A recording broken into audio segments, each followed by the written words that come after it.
Well, ladies and gentlemen, boys and girls, good morning to you here on this sunny but cloudy Saturday morning over at the Loevendie Ballpark. We're getting ready to watch a beautiful game, ladies and gentlemen. This is going to be the finals in the Dutch Academy system under 16-17. The Rotterdam Unicorns versus the Hoofddorp Rabbits, or I should say Kennemerland Rabbits. And these are the number 1 and number 2 slotted teams throughout the regular season.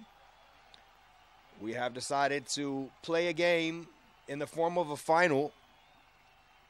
And on their way to the batting circle are the 2 umpires. Getting ready to start this off, ladies and gentlemen.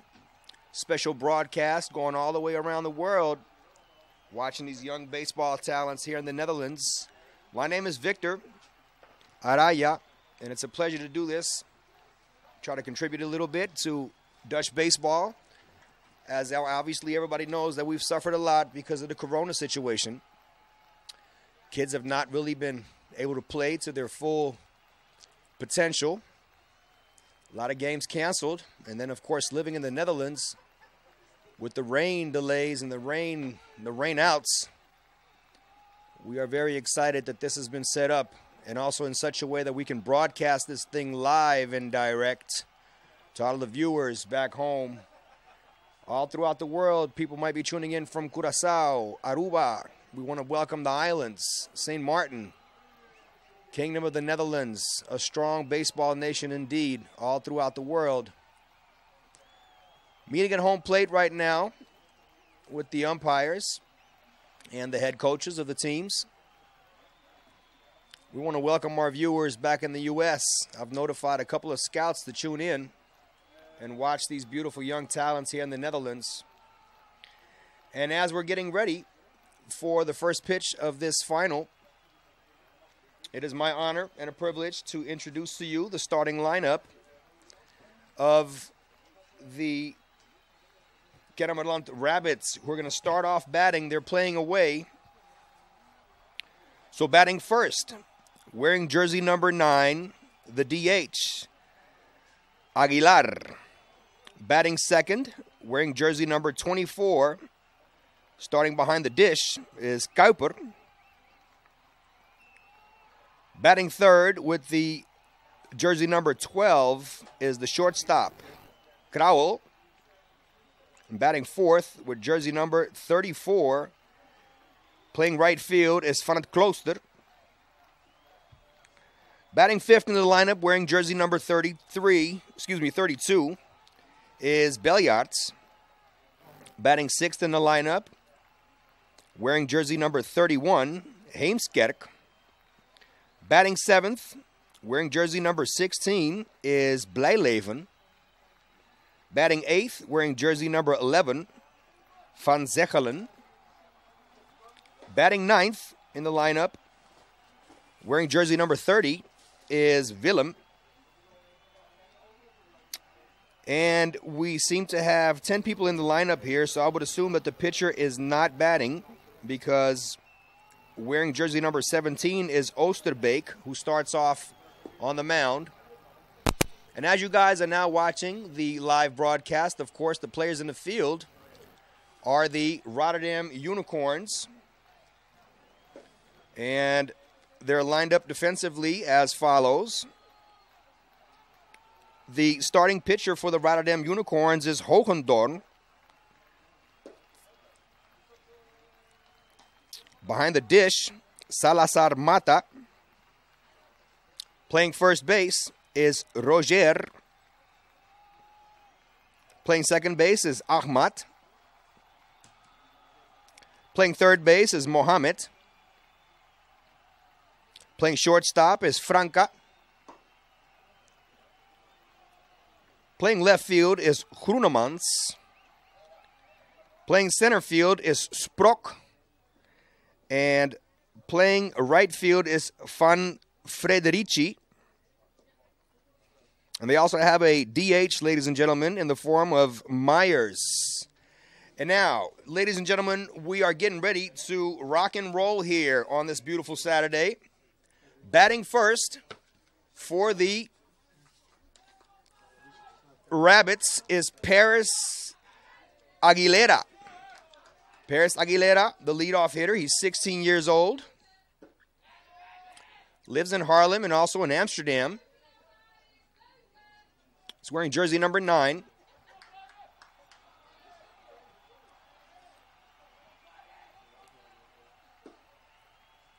And that pitch in there for a ball. Scoreboard is not active just yet. We might be working on that anytime soon.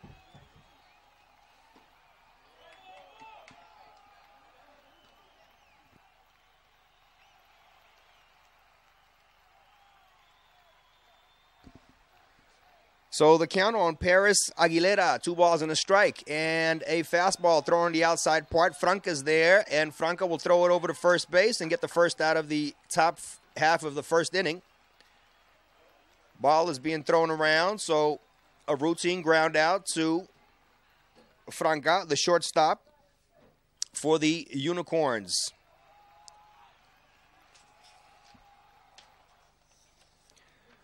Batting second now, Sam Kuiper. Sam Kuiper is 16 years old. He's wearing jersey number 24. Plays catcher, plays shortstop and third base. Okendorn looks in, and here's the first pitch, a curveball. Might have caught the corner there. Yes, it did. Strike one. Very nice curveball. Broke down and away on him. Strike one.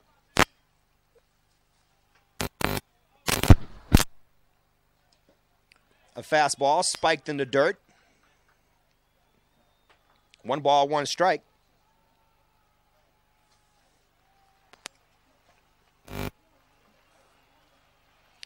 Sam Kuiper's favorite walk-up song is Roddy Ricch, Every Season. That ball missed just a bit up. A fastball missing for ball 2, so 2 balls and 1 strike.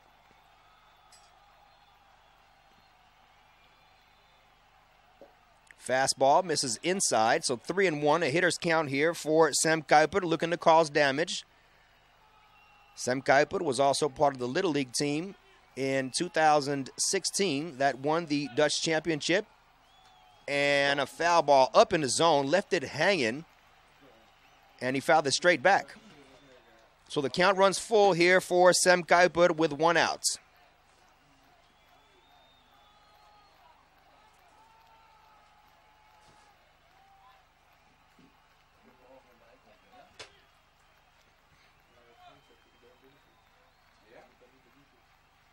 Fastball popped up right above home plate. Salazar Mata is there, turns his body around and tries to make a grab and comes up short.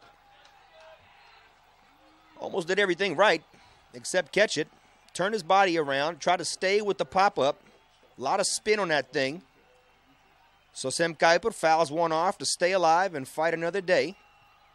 Full count remains on Sam Kuiper.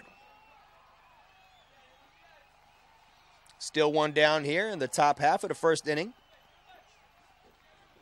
Dugout telling him to get on base. They need a leadoff guy. Fastball misses up and away for ball 4, so he draws the walk. Sam Kuiper is going to first base.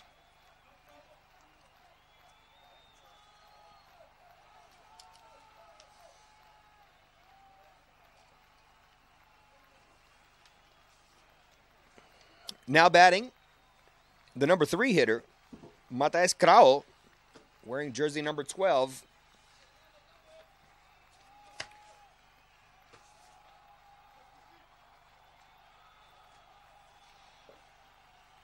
Looked like a change up there that missed inside. Might have clipped him. Yes, it did. He got hit by the pitch there. That pitch kind of like slipped away out of the starting pitcher's hand there. Mr. Hogendorum plunked him with a pitch inside. So runners on first and second here, and a chance to do something here with the number 4 hitter. The number 4 hitter is Van het Klooster.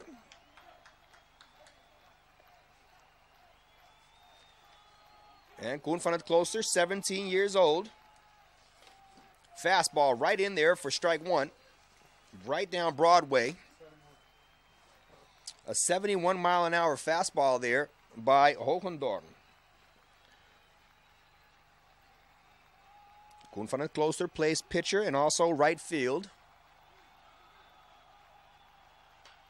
And a fastball way up in the zone, but he decided to take a hack at it anyway. It's going to be over to the first base side, and it's hauled in by the first baseman for the second out of the inning.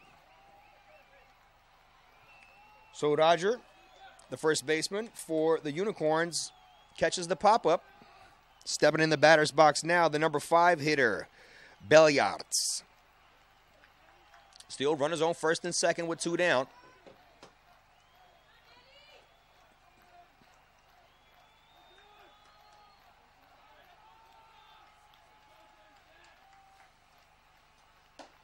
Way up and in. Ball 1.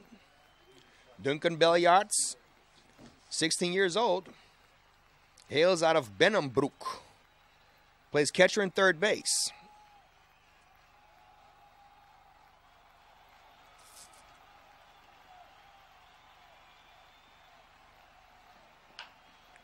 And a fastball, routine ground ball again to the shortstop Franca, who throws it over to first base, and that'll be the third out of the first part of the inning.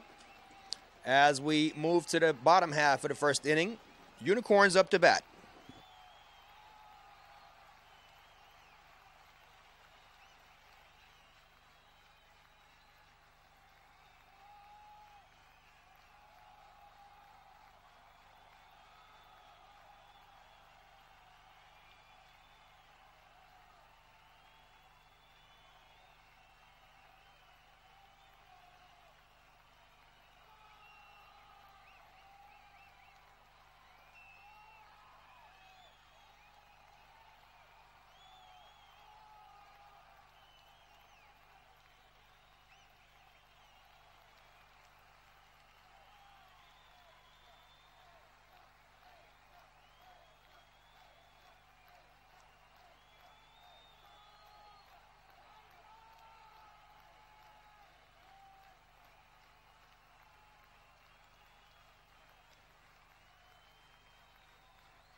So here we go, ladies and gentlemen. The bottom half of the first inning.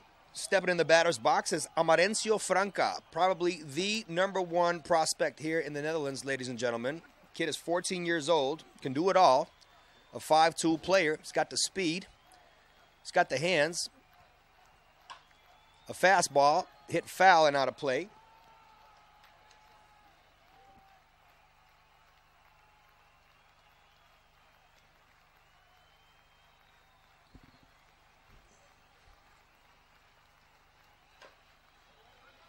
And a slow roller over to the third base, and he's going to have to make this play off balance, and he slides in there head first safe. That's what I meant. This kid can run. And he beat it out. An infield single, definitely not an error. So Amarencio Franca is at first base with an infield dribbler. Got in there safely. Tough play for the third baseman there, who had to come in and make an off-balance throw.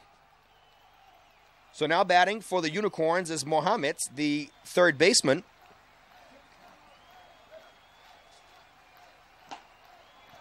Showing good velocity for the Rabbits with a consistent 79, 80 mile an hour fastball here is the starting pitcher for the Rabbits. Oosterbeek throwing hard.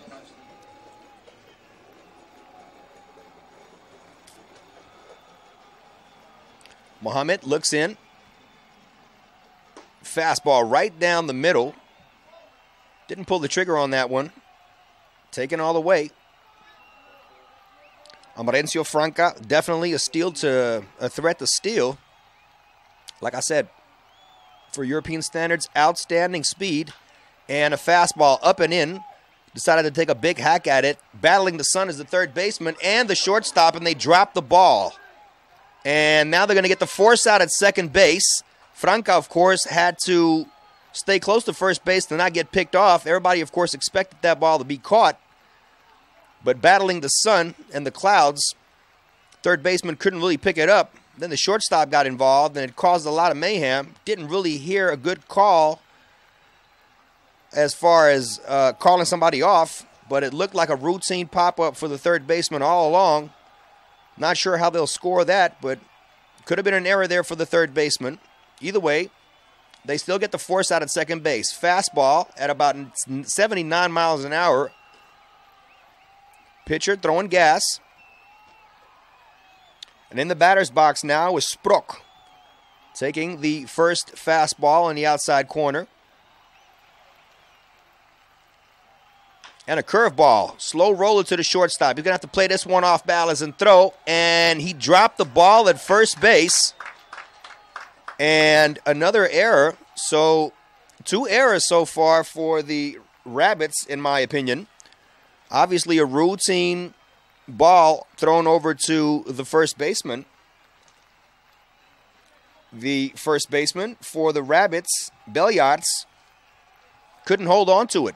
So runners on first and second with the number 4 hitter now stepping in the batter's box, Roger. Decent leads on the base pads. Fastball right in there. Strike 1.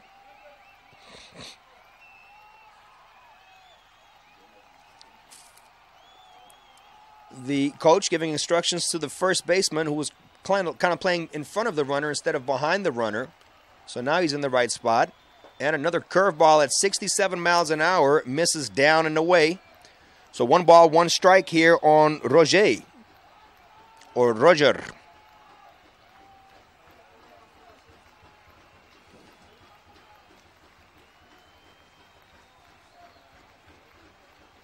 Fastball up in the zone, 78 miles an hour, misses. So the pitcher, Oosterbeek, falls behind here with a very dangerous hitter.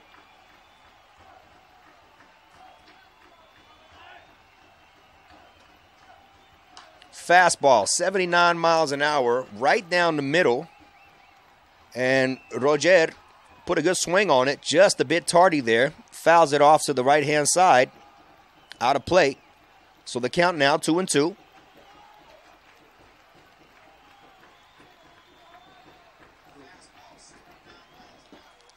And a foul tip.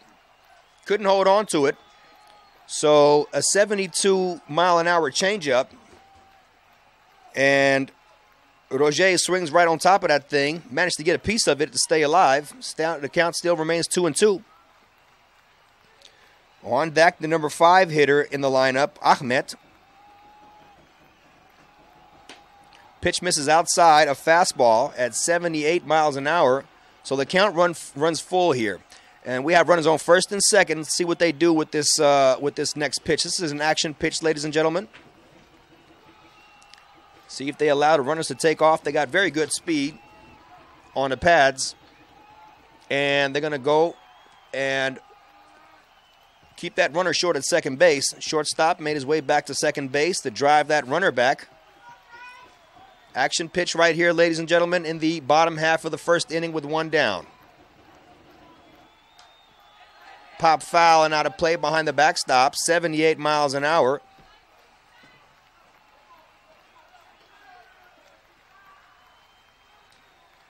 So Roger stays alive.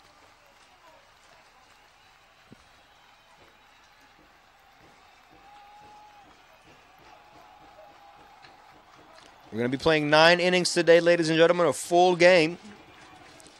Fastball misses up in his zone at 78 miles an hour, and he draws the walk. Good at bat there by the number 4 hitter, Roger. Fouled off some pitches to stay alive.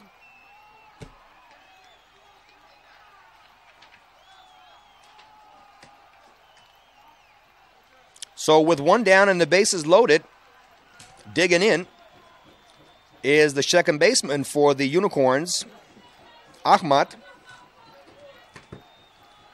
And Ahmad is really looking to cause damage here. Number 5 hitter, very capable with the baton. Fastball misses up and in. Oosterbeek seems to have difficulty spotting his fastball.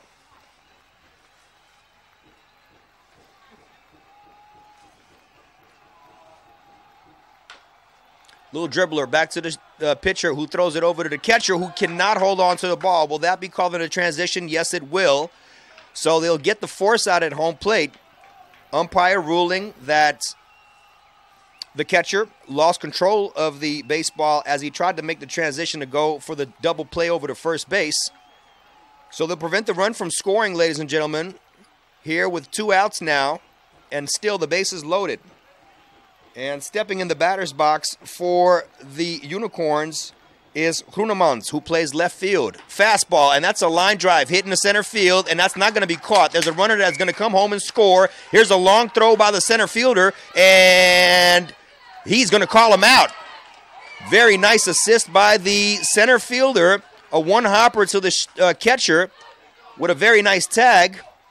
But nevertheless, Unicorns Rotterdam draw first blood. They got 1 run in the game so far on a beautiful base hit by Groenemans. Took it right back up the box. A 1-hopper to the center fielder who threw a 1-hopper back to the home plate. The runner from second base also tried to score but came up short. And that recorded the 3rd out of the first inning here. And we're going to move over to the top half of the 2nd inning with the score in favor of the Unicorns. 1-0, ladies and gentlemen. Go ahead and drop some comments and let us know what you think about this broadcast. If there's anything that you want us to cover, we're doing the best we can. Obviously, this came at a very short notice, so we're just trying to improvise and give you a nice little feed here. If there's anything that you want to know, please let us know, and we'll see if we can attend to it. Unicorns leading 1-0 here in the top half of the 2nd inning, about to start off.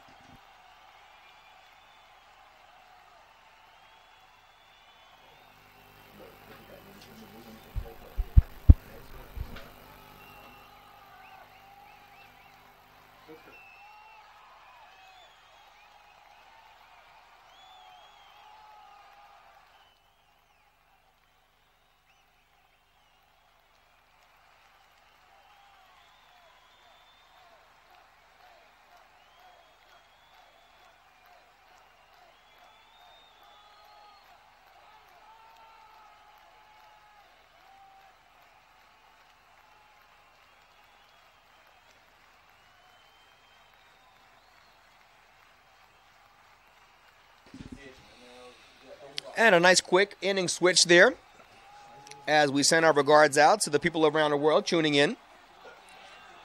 Wearing number 31, the 3rd baseman, Heemskerk, shows bunt, decides to take the first pitch of the top half of the 2nd inning for a strike. So strike 1 on Heemskerk. Heemskerk is from Haarlem. He plays 3rd base and 2nd base. Nice changeup there, down and away. Took a big hack swing right over it. So 1 ball and 0-2 the count right now.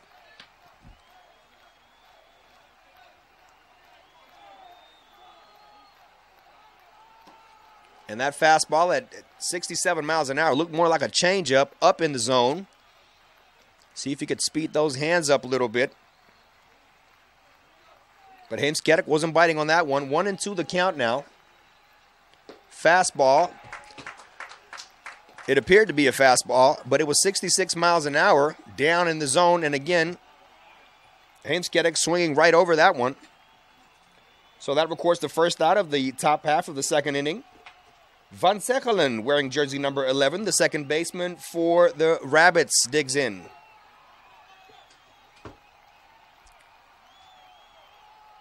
My bad, this is Blijleven. This is not Van Zechelen. This is the number 7 hitter in the lineup, Mart Blijleven. Now batting.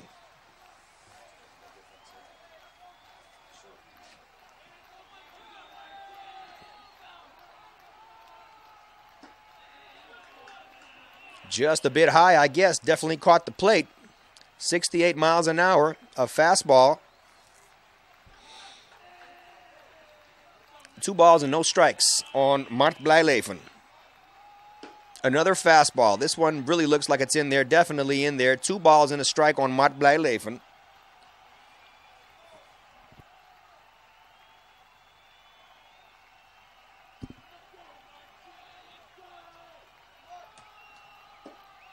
And that fastball misses away. So 3-1. Mart Blijleven draws a hitter's count here.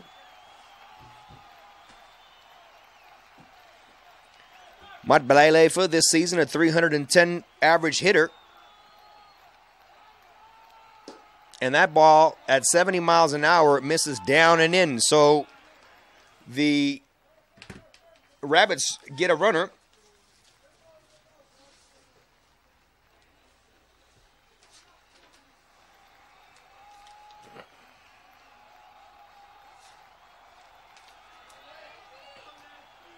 So Levi van Zechelen, ladies and gentlemen, steps into the batter's box with Mart Blijleven at first base. Van Zechelen is indeed the second baseman. Takes ball 1 up in the zone. Mart Blijleven, not the fastest runner on the block.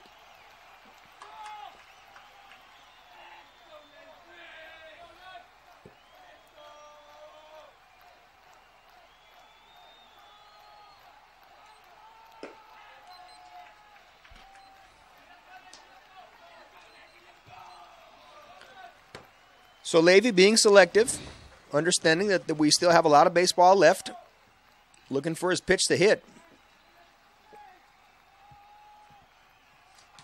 Runner takes off. Salazar Mata behind the dish, throws a ball into the dirt, backed up by the second baseman. Amarencio Franca tried to put a tag on the runner. Mart Blijleven, definitely not the fastest runner, as I mentioned. Definitely got a lot faster over the years, but just a great jump right there. Stole second base. So Mart Blijleven credits it with the steal. The runner now in scoring position for Van Zechelen. And a fastball. Looks like it's going to be hit right in the hole. 80-mile-an-hour fastball. Where did that speed come from all of a sudden? Hit it right in the 5.5 hole. And Amarencio will do nothing more and nothing less than just jog that ball back to the pitcher as they now got him cornered. Runners on first and third. Salazar Mata looking at his keystone. Stays upright to figure out what to do with the position that these runners are in.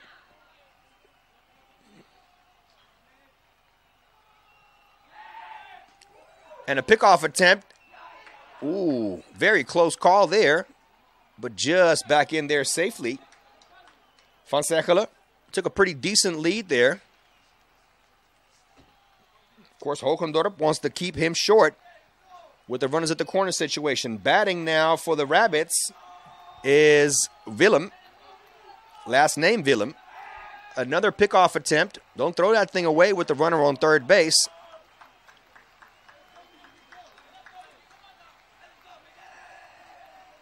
Under no circumstances are these Unicorn kids trying to get the go-ahead run into scoring position with a very capable hitter in the form of Willem.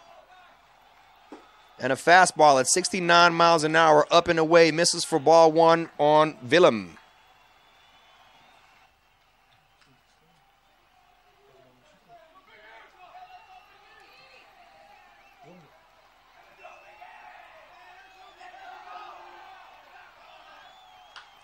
And this ball is popped up 70 miles an hour over to the second baseman, who hauls it in. And that's going to give the Unicorns a little bit of breathing space here.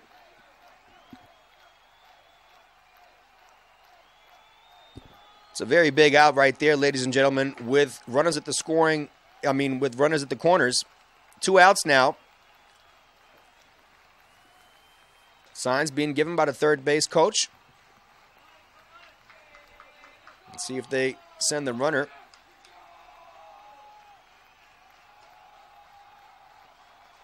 And that ball shoots right between the wickets of Salazar Mata, and that'll draw the tying run across home plate. Looked like a wild pitch there, 68 miles an hour, spiked in front of home plate. Salazar Mata will probably tell you he should have and could have kept that ball in front of him, but he wasn't expecting that at all, so it just shot right between his wickets into the backstop, which puts the go-ahead run into scoring position now at second base. The game is tied here in the top half of the second inning. Fastball, little dribbler to the third baseman, who cannot hold on to it cleanly. Tried to forehand that ball instead of backhand it and couldn't get a good grip on it. Dropped it out of his glove. And so Muhammad, otherwise known as a pretty decent fielder, just tried to play that a little too nonchalantly and maybe should have played that on the backhand, kept his momentum to first base. Anyway, that's water under the bridge now. Runners on first and second. And I believe we are now back to the top of the lineup. Pretty good fastball there. Yes, strike one.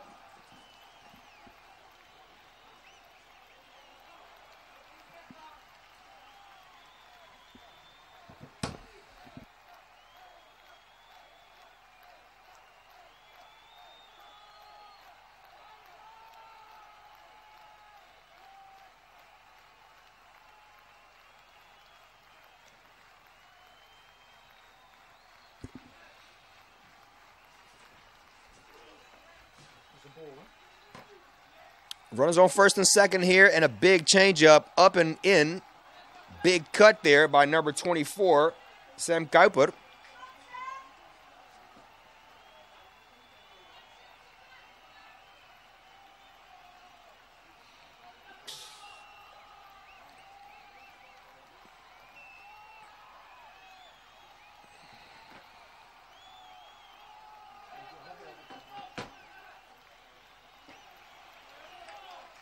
Nicely stopped there by Salazar Mata on the backhand.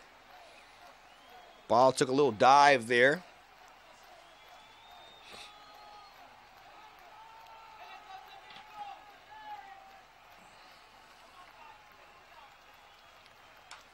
Sam Kuiper will foul it off to the right-hand side.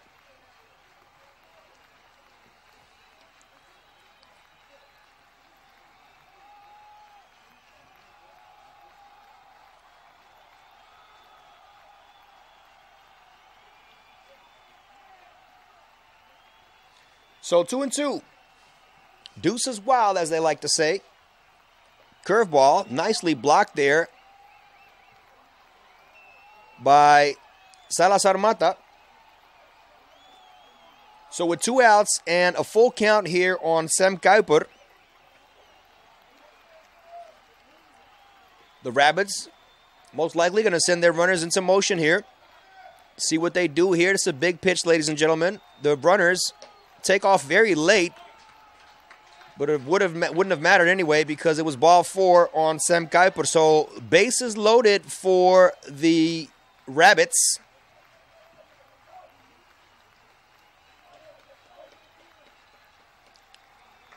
And Krao, the shortstop, digs in.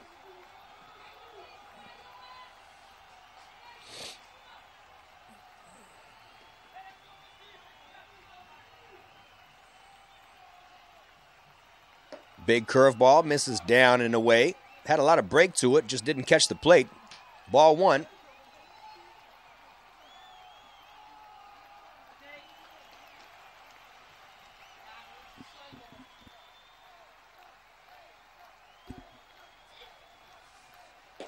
And that fastball, it looked a little bit down, but call the strike anyway. 1 ball, 1 strike there on Grau.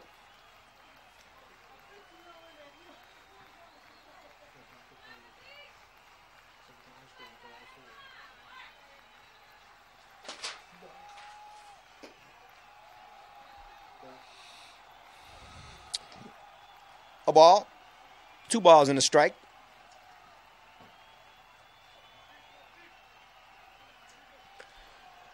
Matis Grau batting .333 in the regular season.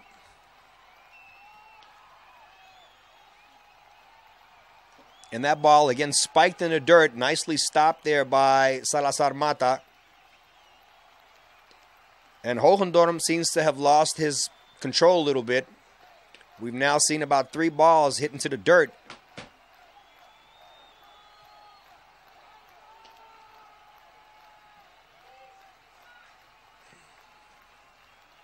Audience is telling Matis to be smart, stay selective, stay in the zone, put a good stroke on a good fastball. Here's a good stroke on a good fastball. Played on the backhand and stepped on third base for the 3rd out.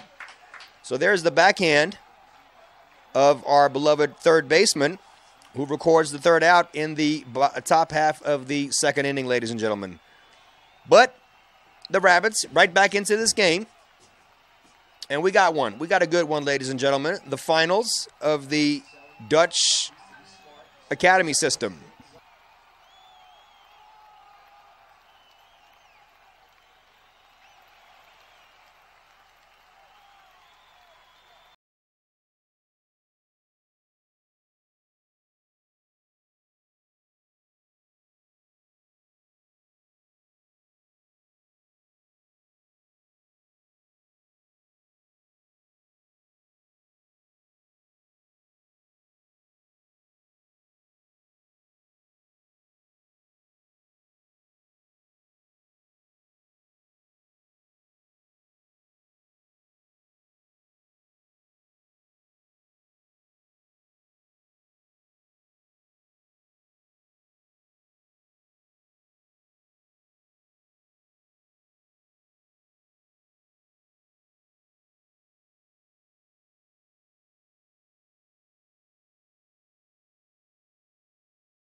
Timeout called.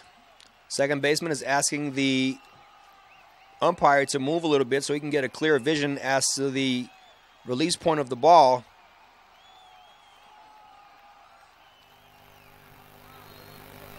And the umpire is not really cooperating with the request of the second baseman. He's saying, I have to be here to keep my eye on the potential pickoff that the pitcher can throw to first base. Coach is now out, called a timeout, and is now kindly asking the field umpire to move because the second baseman really wants to be positioned in that particular spot. You have to understand these kids really know each other, know their strokes, know how they get down, know the spray chart. These are kids that have been playing each other for the past 3-4 years, even through the Dutch pupil system. So the coach still requesting the field umpire to just move.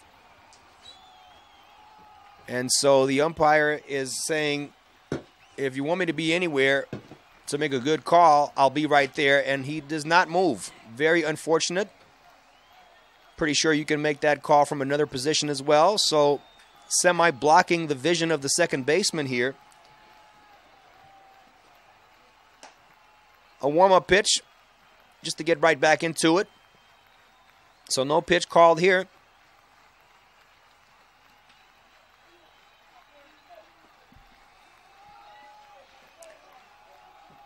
Either way, we'll continue playing ball here. And we're dealing with Van Frederici, who takes a strike. So the count now, 1-1 on Van Frederici. Myers still on first base. And that ball just missed outside. 2 balls and a strike now on Van Frederici.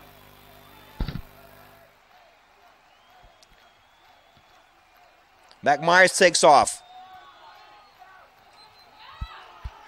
And he got him. I was about to say that I clocked the catcher there, and he actually threw a pop time at 1.99. Now, Major League Standard is 2 seconds, and he was just below that at 1.99. He threw it with a bounce, but a pretty decent and quick transition there by the catcher, who caught the runner going from first base to second base in the form of Mac Myers. Got picked off, thrown out, I should say, by the catcher. Very nice, quick pop time there. So 2 down, and the count in the meantime runs full on Van Frederici, who pops it up over to the first base side, and the first baseman calls it and hauls it in. That's the 3rd out of the bottom half of the 2nd inning, ladies and gentlemen. We got a nice one. Keep chewing, keep staying right here with us, ladies and gentlemen. Go ahead and drop your comments, man. Let us know what you think about what we're doing. We're trying to broadcast this thing to you because of the corona situation. People can't really watch this beautiful game, so we've decided to get together and share this beautiful sport with y'all. Let us know what you think. And we're going to make our way to the top half of the 3rd inning.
So Koen van het Klooster, ladies and gentlemen, 17 years old, wearing jersey number 34.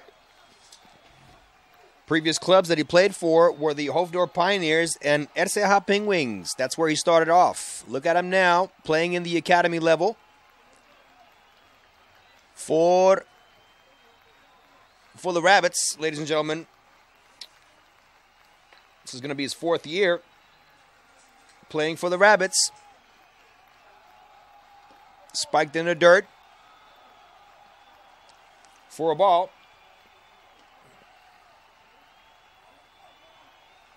Says he wants to make his debut appearance in the Dutch Major League Hoofdklasse next year.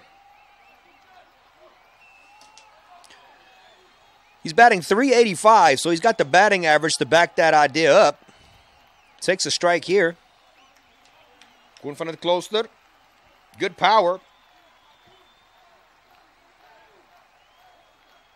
Said he enjoyed the season, but of course wished that, just like everybody else did, Corona wasn't around, and without the Corona situation, of course, all these kids would have had more at-bats. So none of these kids are able to play in their full potential.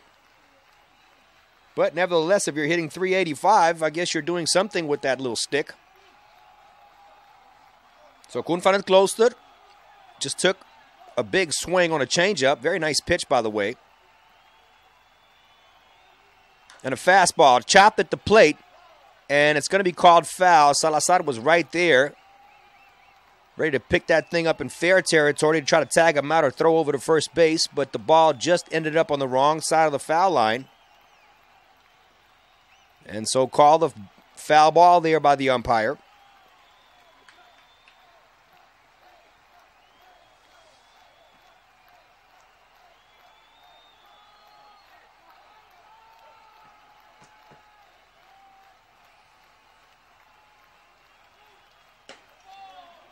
Fastball misses way up in the zone.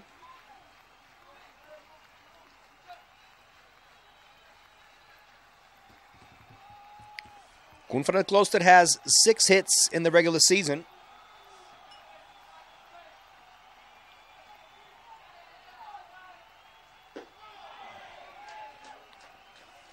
Strikes out right here. Ball being thrown around in the infield.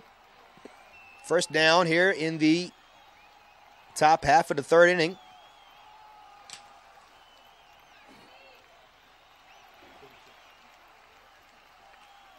So stepping back in the box for the 2nd time around, Beljarts, the first baseman, wearing jersey number 32.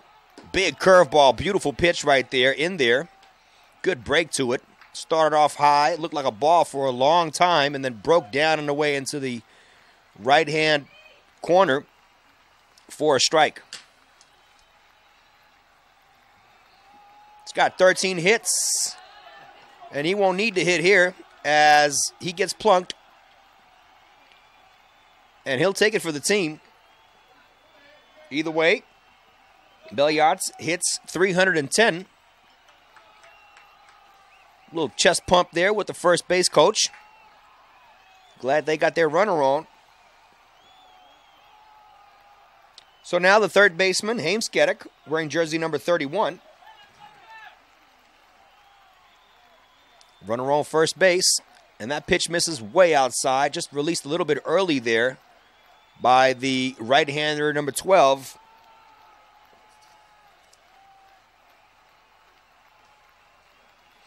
Ryan Hogendoorn still in here, pitching for the Unicorns. The Unicorns at this point only have 11 players. Have played basically the entire season with a bunch of what they call aspirant level players, which is a division lower or an age category lower. So really remarkable the fact that they managed to get in here into the finals. Great baseball talent coming out of that beautiful city, Rotterdam.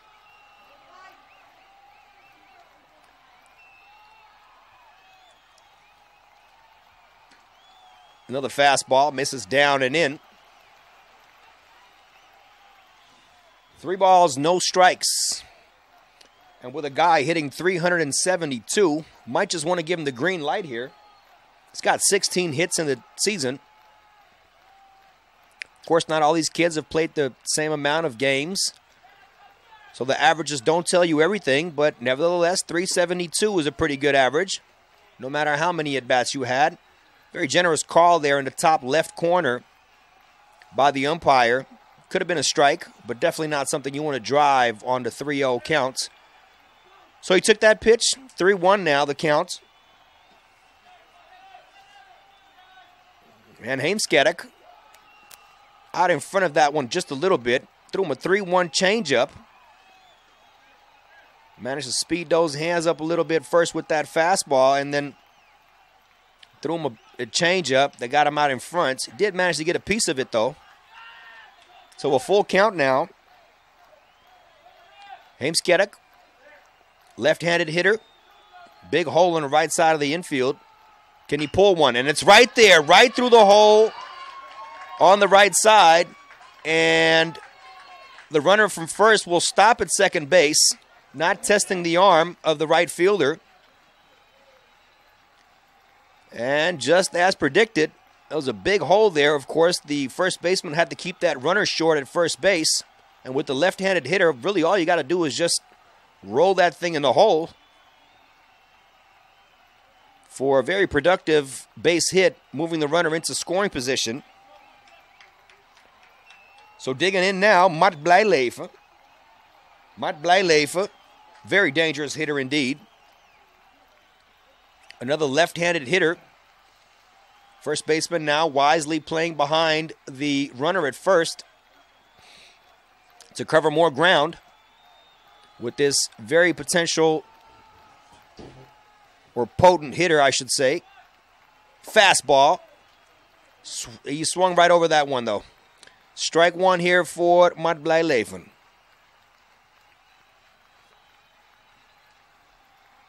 Looking to cause damage here are these rabbits, ladies and gentlemen. 70 miles an hour. Just managed to get a piece of that thing on the inside corner. Hit it with the thin part of the bat. Tried to keep his hands in. Goes over his swing again outside of the batter's box to figure out where he could have made better contact. So 0-2 the count now on the big left-handed hitter, Blijleven. Another fastball thrown in on the hands, and I believe they're going to call him out. Well, I mean, the ball was never caught, so that's really weird. I'm not following what's happening here. They're going to call him out. I don't think he made contact, and the ball was definitely not caught by the catcher. And there was a runner at first when they took off. That is indeed correct. So first base was occupied by a runner, and so no need to catch that baseball. He's out on a swing. The runners decided to take off on that last pitch, which was very smart because now they got two runners in scoring position with 2 outs. And a big drive into left field. On his horseback is the left fielder and also the center fielder, and they're going to haul that thing in. Big stroke there into left center field, eventually caught by the center fielder. Had a very good jump on that thing. Broke to his right-hand side and made a backhand grab. So, the Rabbits very close to extending their runs, but just came up short. So we're going to move to the bottom half of the third inning. And the score is still tied at 1, ladies and gentlemen.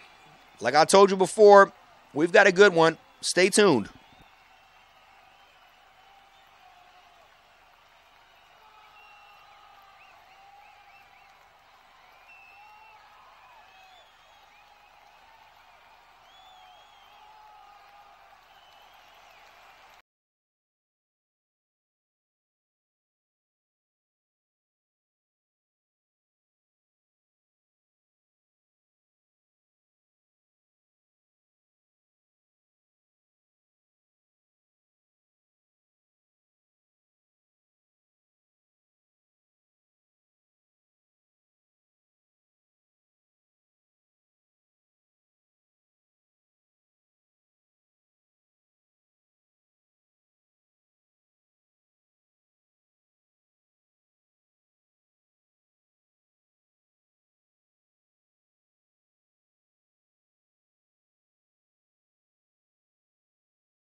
And we're back at it, ladies and gentlemen, here in the bottom half of the third inning. Amarencio Franca, the leadoff hitter for the Unicorns, the number 1 hitter in the Unicorns system. Draws a ball here.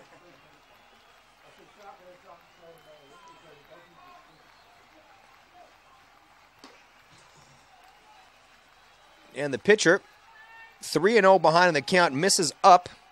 Amarencio Franca played 21 games with 70 plate appearances. He's got 23 hits, ladies and gentlemen. He's batting .426. Taken all the way here on the 3-0 pitch.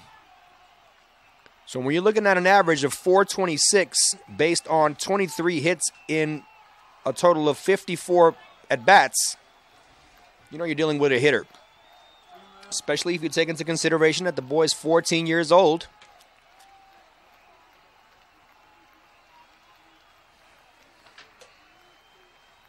And a big curveball. Amarencio Franca just managed to get a piece of that thing. Fouls it off, chops it at home plate. So a full count on Amarencio Franca. Amarencio Franca has got 17 base hits and 5 doubles. And a changeup. Released high, dropped low, and Franca swung right over it. 1 down.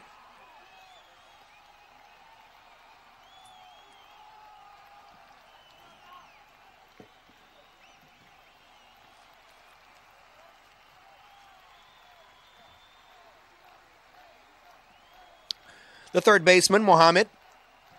Curveball, very nice pitch. Called strike 1.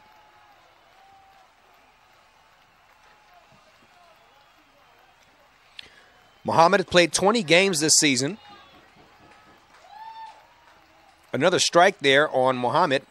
He's got 66 plate appearances, 43 at-bats, 14 hits.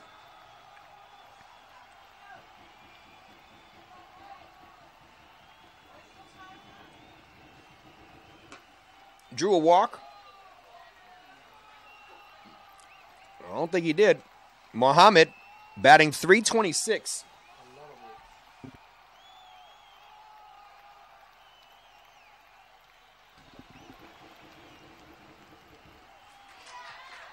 Very nice play there by the third baseman. A long throw to go get him. Mohammed did not draw a walk this time, but Mohammed has a very good eye for the strike zone. I don't think there's anybody in the Juniora level that drew more walks than this kid. 21 walks in the season so far for Mohammed, the previous hitter. Now moving on to the number 3 hitter, I should say, in the lineup, Sprock, the center fielder. And Sprock, the second most dangerous hitter in the Unicorns Juniora level. 20 games played, 62 plate appearances, 53 at-bats, 20 hits, ladies and gentlemen. Batting .377.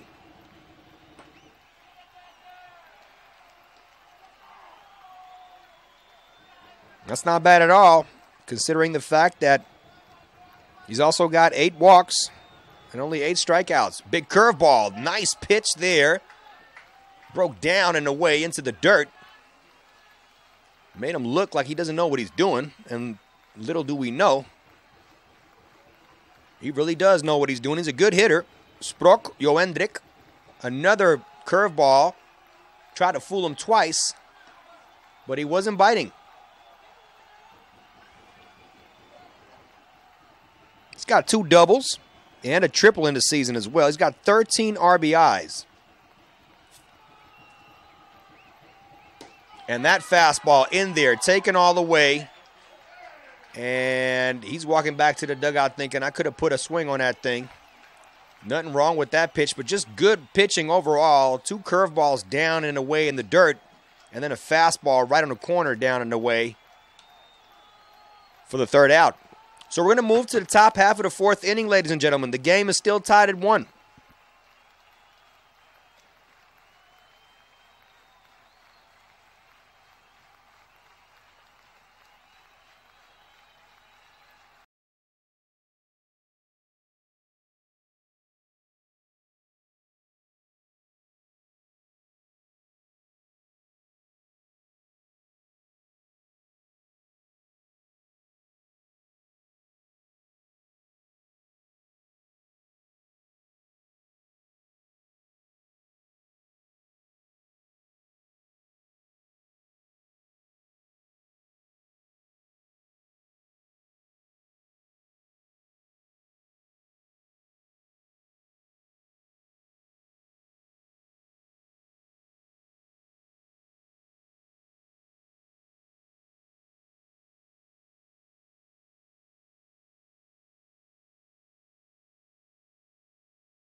So Willem, the number 9 hitter for Heemskerk, steps in. Tries to lay a bunt down, does so very successfully. Will he beat it out? I think he's safe. Yes, he did. Slid in there head first with a surprise attack. Wasn't placed perfectly. Kind of like between the catcher and the pitcher.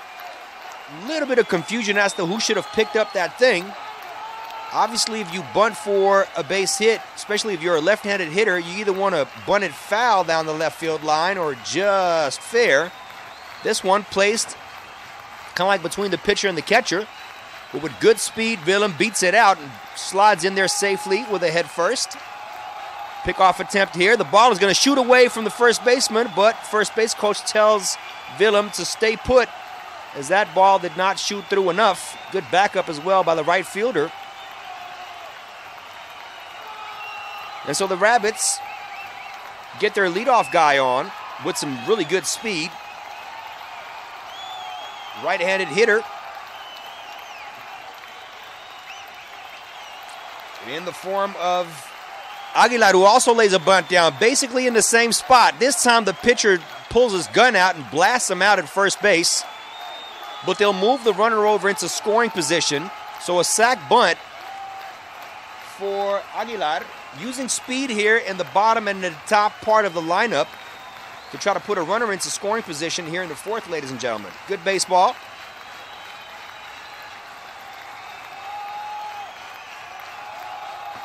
So Sam Kuiper, ladies and gentlemen, the big catcher, digs in. Sam Kuiper played 17 games, has got 58 plate appearances with 48 at-bats, of which he had 19 hits. A fastball, it smokes to the third baseman. It's going to pass him. And on this Astro turf, you would expect that third baseman to make that play. Not sure how they'll score that thing. It was definitely crushed. But nevertheless, in my opinion, I think he could have kept that ball in front of him and get the force-out, or not the force-out. He probably could have gotten him at first base. But either way, difficult hop there on the Astro turf, and again, crushed. So, right now, we got runners on first and second with one down. Matisse Krau batting. Big cut, took his head out of that swing. Wanted to hit it in the trees there.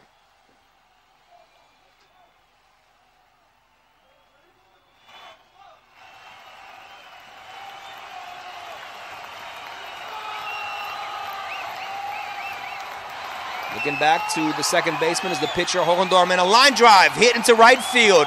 And the right field is going to have to play that off. One hop, long throw to the first baseman, who's right in line with the catcher. And I'm not sure what the call is, but the runner from third base is going to be awarded home plate. And you guys have to forgive me. I have no clue what happened there. It must have been an interference call by someone. And we're now going up. The coach for the Unicorns also wants to have a talk with the field umpire. This is the same field umpire that had difficulty moving. Words being exchanged between Evert-Jan de Hoen, the head coach for the Unicorns, and the field umpire. Oh, that's not Evert-Jan de Hoen. Oh, it's Jeroen Sluiter, excuse me, ladies and gentlemen. And they're going to call interference. And so the second baseman probably stood in the way of the runner, and therefore the runners will advance.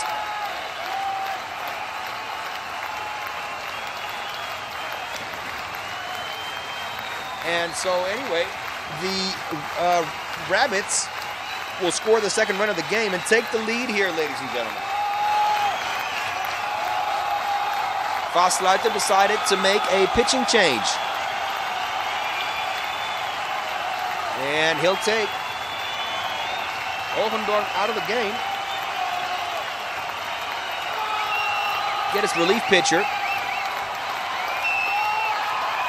A lefty pitcher We're going to look up who that is as soon as I get a jersey number.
So as promised, we've got a new pitcher.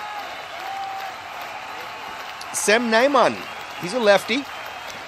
And Sam Nijman will be asked to keep the damage limited here as the Rabbits get the go-ahead run-in on an interference call by the second baseman. Stop the runner from advancing to the next base, and therefore the runners from second and third will be awarded another base. That's how we got to the runners at the corner situation. Sam Nijman starts him off with a fastball for a strike. So one down here in the top half of the fourth inning. Runners at the corner. The lefty, of course, Sam Nijman, with a better view on that runner at first base. Second pitch is taken for a ball. 1 ball and 1 strike.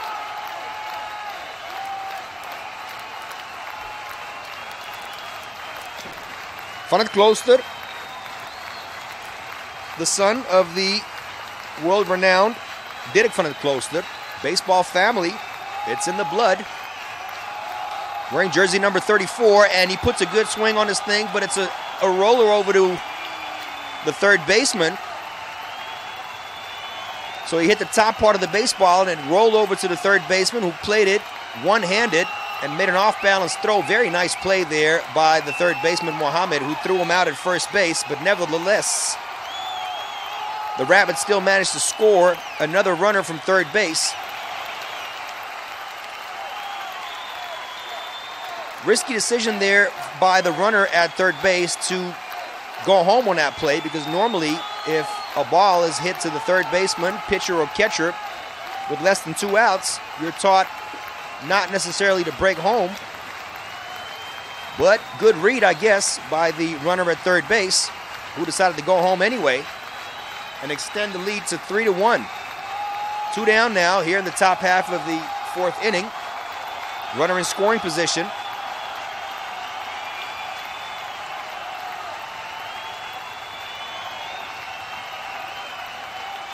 And another son of a famous baseball player, Belliards, wearing number 32, is now in the batter's box. Hits a pop-up back to the backstop. 0-2 the count now on Belliards. Belliards played 15 games this season, 51 plate appearances, 42 at-bats. Scored 12 times and has got 13 hits into today's game. So 13 hits. Pretty sure he'd like to drive another one in here with the runner in scoring position on second base. The runner takes off, and they're going to get this guy. Yes. So Salazar Mata with a very quick transition over to third base. Not quite sure why they would want to steal once they're already in scoring position with 2 outs from second to third. Maybe he missed a sign there, because that's not a very standard thing to do, is to steal third base. The only thing that can really get you in other than a base hit would be a passed ball. And at this level, you would expect the catchers to be able to hold that ball in front of them. So not quite sure why the runner took off from second base to third. With a very capable hitter at the plate.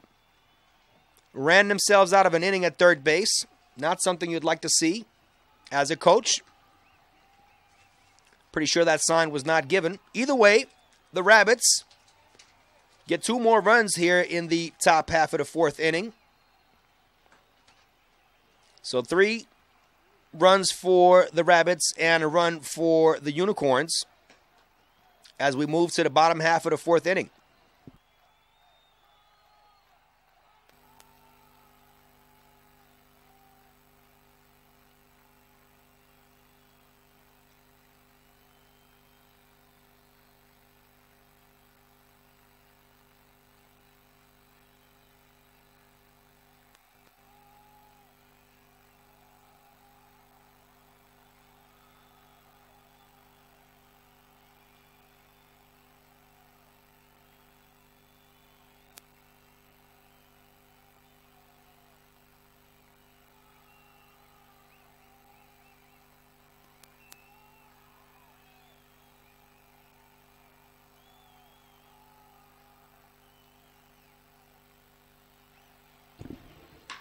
A line drive hit into center field.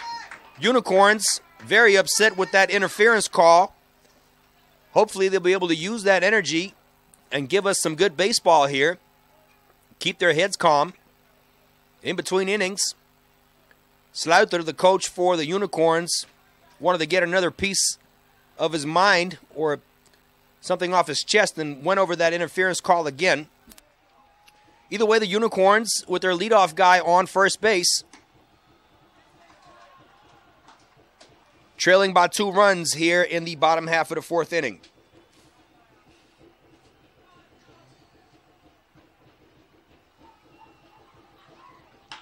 And a fastball, routine ground ball to the shortstop, who can turn 2 with this play, but they'll throw it away over to first base. So a pretty decent feed by the shortstop, Matisse Krauel. Lobbed it over to the second baseman, put his left foot on second base, but threw it in the dirt at first base. So no double play turned here. They'll get the leadoff guy, the first hitter in the inning, with the force out at second base, but that's all they'll get.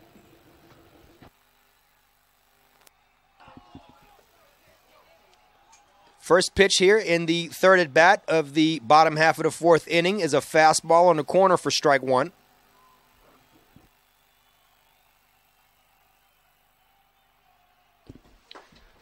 So Chris Groenemans, another strike on him. 0-2 the count now on Chris Groenemans. Chris Groenemans played 21 games, 52 plate appearances, 38 at-bats, scored 12 times, and has got 11 hits in the season. He's got 17 RBIs, ladies and gentlemen.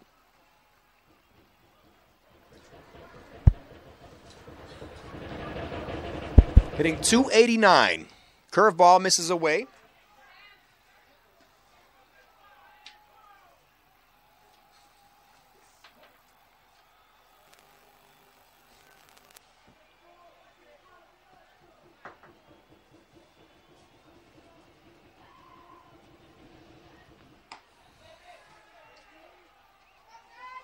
I have to correct myself. Groenemans does not have 17 RBIs. He's got 8 RBIs. Either way, he does hit .298.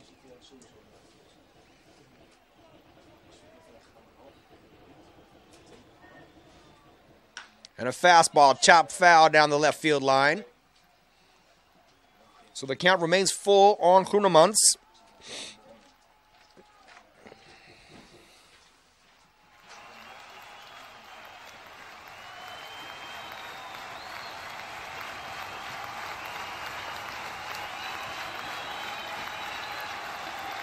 Fastball in there, another called strike. And Groenemans not able to pull the trigger on that thing. So he strikes out looking.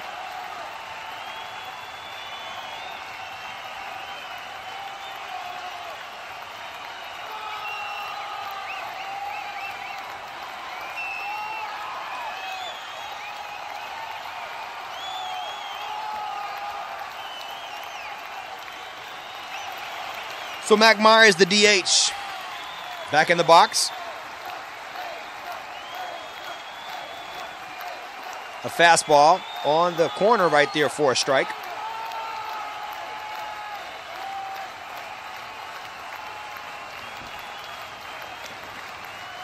Mac Myers played 15 games this season, ladies and gentlemen.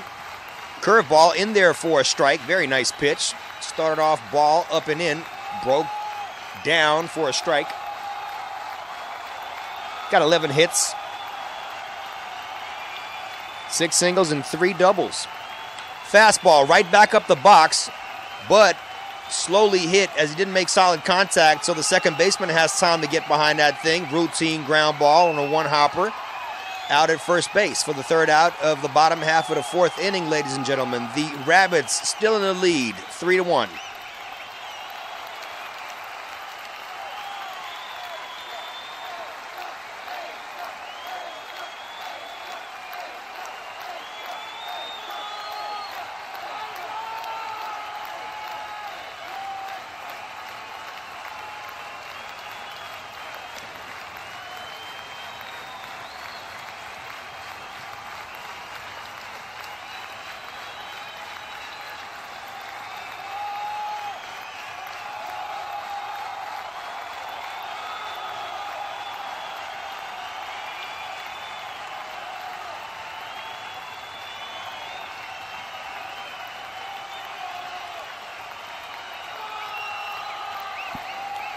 So in between innings, we are looking at some of the comments that you guys sent in. Seems to be some discrepancy in regard to the interference call. And to be completely honest with you, the interference call was made by the field umpire in the following situation. We had a runner on first and a runner on second. The ball was hit, and the runner taking off from first base to second base was stopped in his tracks, according to the field umpire, and was therefore rewarded the next base in line, meaning not second base but third base. And being that there was already a guy on second base when that play happened that was on his way to third base, that guy had to move over to home plate, and in that sense scored the third run of the game. So, interference call saw to it that the third run of the Rabbits was scored. And therefore, the score now 3-1 in favor of the Rabbits. We're moving to the top half of the fifth inning. And digging in for the Rabbits, number 31, Tim Heemskerk. Changeup in there for a strike.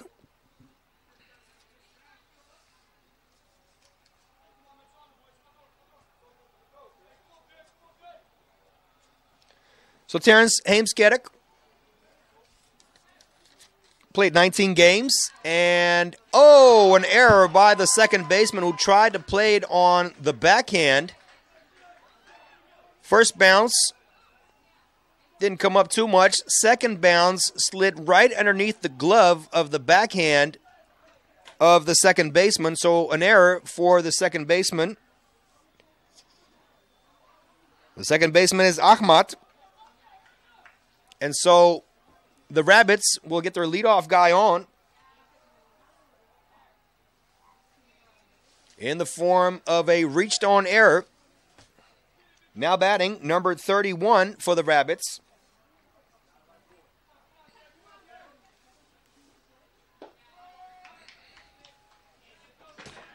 Strike one. A lot of these kids, of course, are still accustomed to playing on regular grass. And the bounces on regular grass and AstroTurf, of course, are very different. Either way, you should have put that glove behind the thing and stopped that ball from rolling into the outfield. Very late swing there by number 31.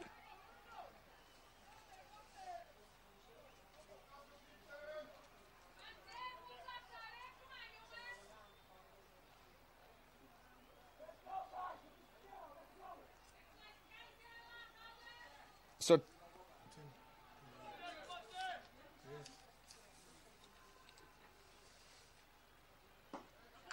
That ball is going to shoot away by the catcher. And so Terrence, still batting for Heemskerk. Excuse me. Terrence, his last name is Heemskerk, and he plays for the Rabbits, of course. So the count now, 1 ball and 2 strikes. Runner in scoring position on a ball that got away by at the catcher's from the catcher's mitt. Salazar Mata couldn't hold on to that thing, and they took advantage to put that runner into scoring position immediately. Big curveball down and away. Started up and in. Big swing and a miss. Terrence Heemskerk strikes out for the first out of the top half of the 5th inning.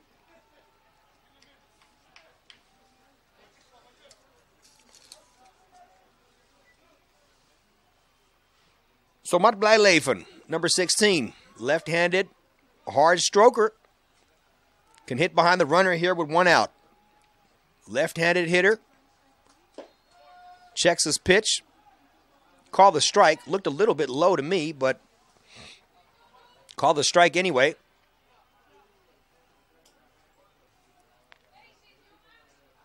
Matt Blijleven with the open stance, looking to pull that thing to the right side to advance the runner.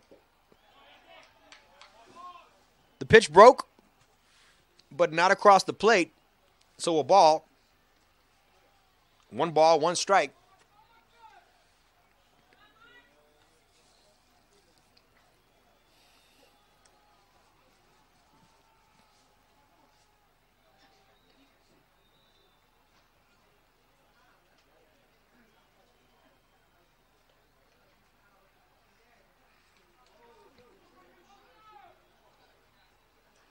Spiked into the dirt. A bouncer in front of a home plate. Good stop there by Salazar Mata to keep that runner from moving to third base with 1 out. As of that moment, they could have played the sac fly. So a good block there by the catcher. Keep that runner at second base. Unicorns not out of the woods just yet. They got a runner in scoring position, and Matt Blijleven knows how to pull the trigger with that bat. Lefty-lefty matchup here.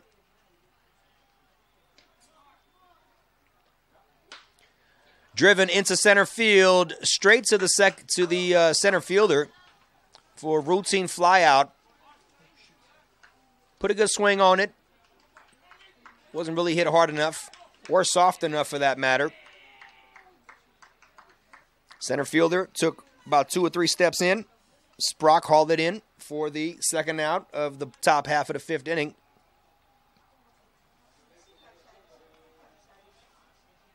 So the second baseman, Van Zegelen, with another chance to drive that runner in from second base.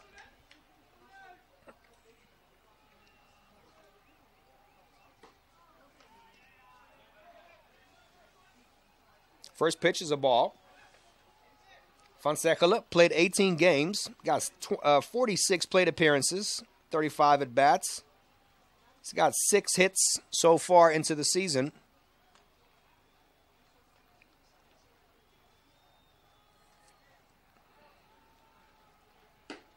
And another steal attempt with 2 outs. And now it's overthrown by the catcher, and that's going to draw in another run. So very weird baseball being played here. Again, another steal from second base to third base with 2 outs. Not a very classic way to play baseball, as the runner is already in scoring position at second base. You have to understand these kids are about 14, 15, 16 years old, and if you don't get a good grip on that baseball, you might overthrow the third baseman, and you're going to throw it into the left outfield. So a very risky chance there, but it paid off. And Van Zegelen might not be the very strongest hitter in the lineup, as he swings and misses on a changeup down and away.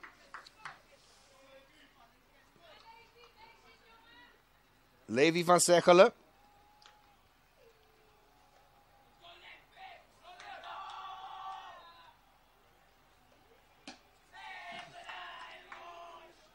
Good eye there by Levi.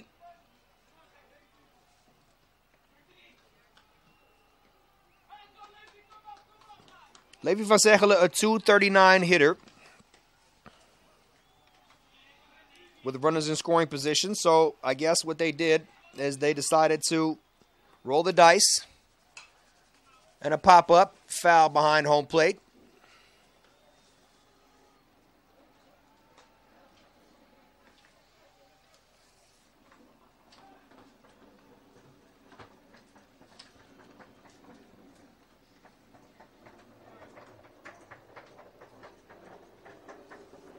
Levi van Zegelen batting average 171. Another pop-up foul behind home plate. Levi van Zegelen seems to be dropping his hands just a little bit to get underneath that pitch. Maybe if he can keep his hands on top of the ball, he'll be able to drive it into the field.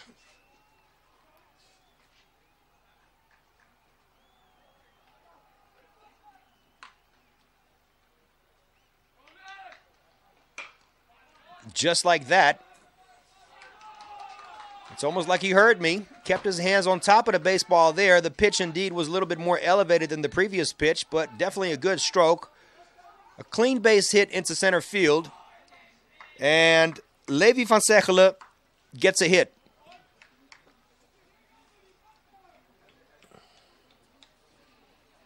So the number 9 hitter, Willem,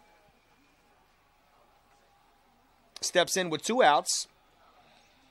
And the Rabbits, here in the top half of the 5th inning, are leading 4 runs to nothing. Excuse me, 4 runs to 1, I should say.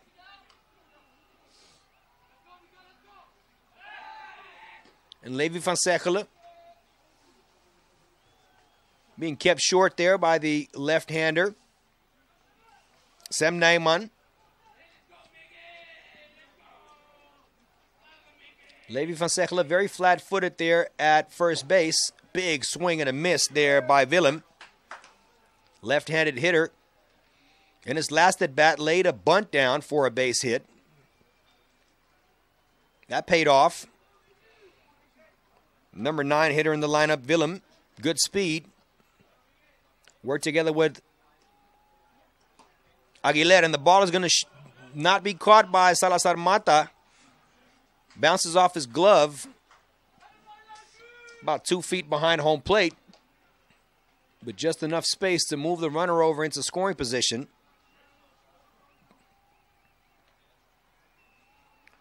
So Willem in his last at-bat worked together with the leadoff guy in the lineup, Aguilera. And Aguilera laid another bunt down. And that saw to it that they had runners on first and second with nobody out.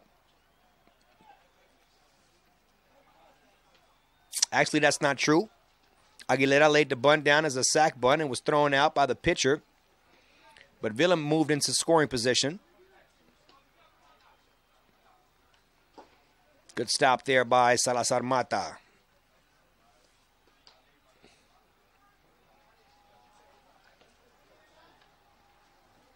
So the count, 3 balls and a strike, 2 down, with the runner in scoring position on second base.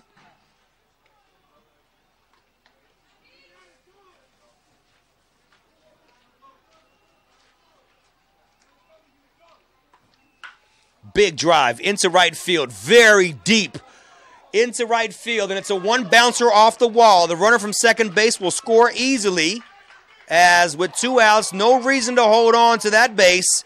Jogs in there safely, and Willem, with a stand-up double, a 1 bouncer off the right field wall, drives in the 5th run of the game for the Rabbits.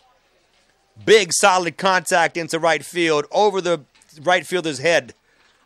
Not a whole lot he could do with that.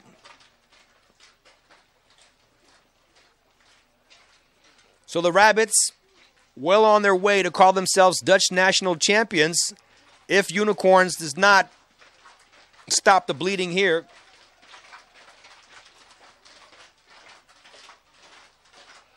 So Aguilera, the DH,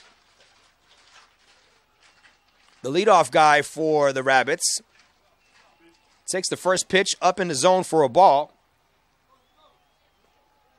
1 ball, no strikes.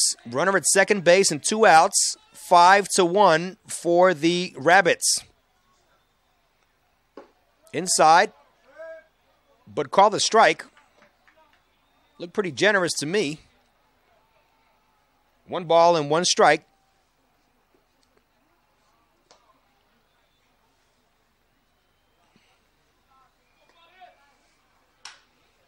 And poor contact, but will it be enough? No, it won't. The second baseman will haul it in. A floater into shallow center field. Second baseman had all the time in the world to camp underneath that one. So the third out is recorded, but not before the Rabbits score their 5th run in the game. And so the Rabbits, with a comfortable lead, move over to the bottom half of the 5th.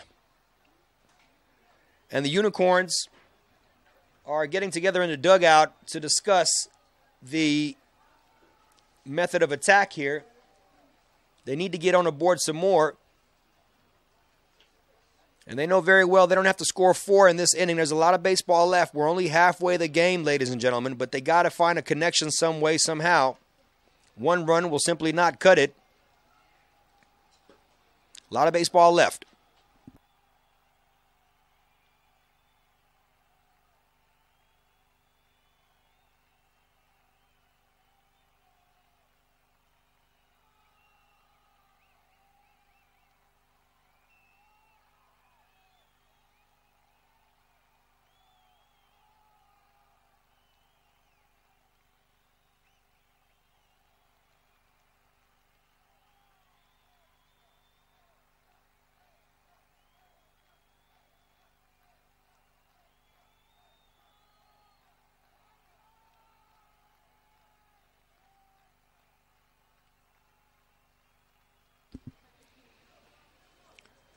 So no signs of any activity in the bullpen so far. Why would you if you're the Rabbits?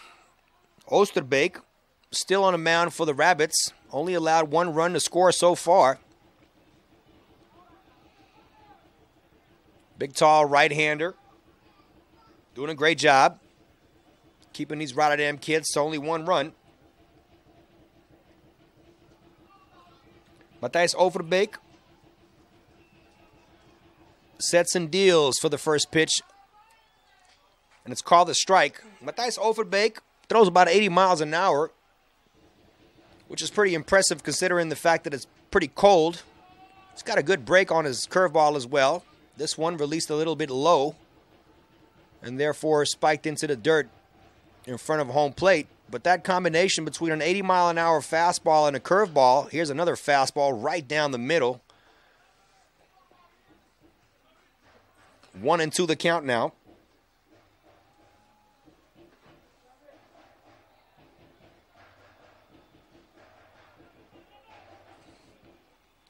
Gabriel Salazar Mata, the catcher, behind an account 1-2. He fouls this thing off. Oh, it's not fouled off. It's a passed ball. Now they're going to call foul. Very late call by the umpire. Maybe wanted that catcher to burn some extra calories on his way to first base. Could have caught that play maybe a little earlier and saved him from running over to first base. But nevertheless, Salazar Mata fouls it off to stay alive. So the count remains 1-2.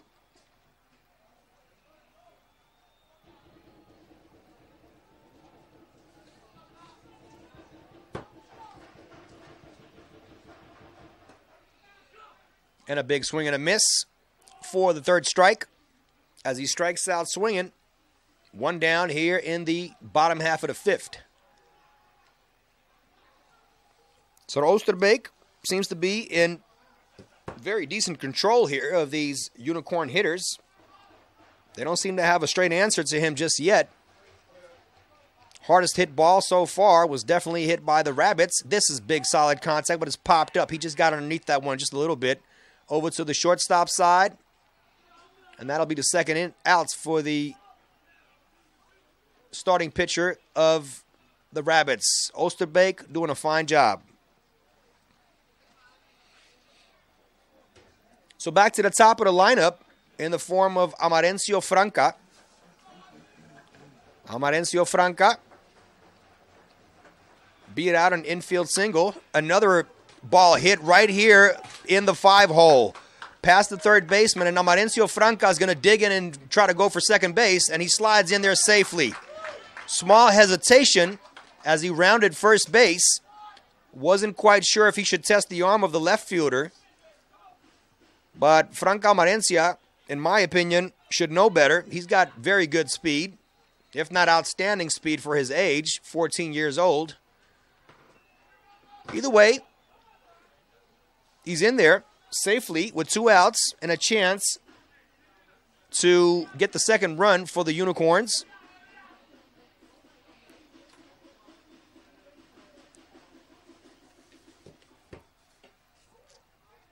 Nice curveball there, down and away. Muhammad took a big swing, but he swung right over it. Strike 1. Same pitch. Almost the same results. Thrown behind the runner, and they might get him. No, they did not. Whew, that was a close call. Very good throw over there by the catcher. Sam Kuiper threw behind the runner at second base. They almost got him. Muhammad took a big swing, but fouled it. 2 curveballs for the Muhammad, and another curveball right in there, I believe. Wow, they didn't call that pitch. It looked like a really good pitch.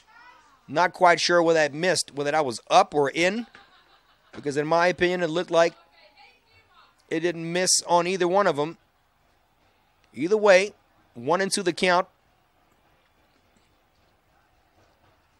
Muhammad in the same location, only this time with a fastball. And so Oosterdorp cruises right through the bottom half of the 5th inning. Fantastic job there by the starting pitcher for the Rabbits. Ladies and gentlemen, we're going to move over to the top half of the 6th coming up.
So Sam Kuiper making his 3rd appearance, I believe, in this game.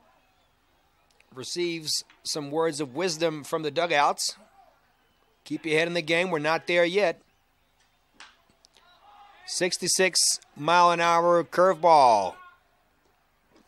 Hit a mile high. Caught by the second baseman for the first out.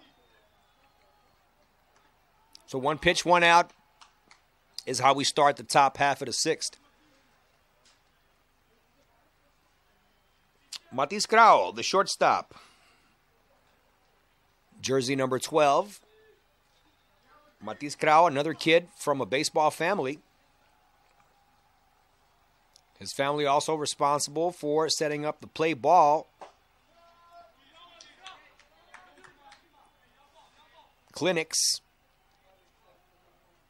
where they get a bunch of professional baseball players and try to school the youth on how to hit a ball hard like Matis Krauel just did right here. A ball hit way deep into the outfield. And he's going to jog in there safely and round second base in the gap in the 7.5 hole, right between the left fielder and the center fielder.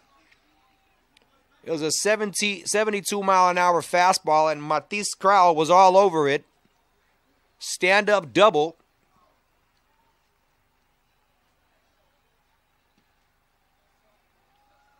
So, something the Krau family can be proud of.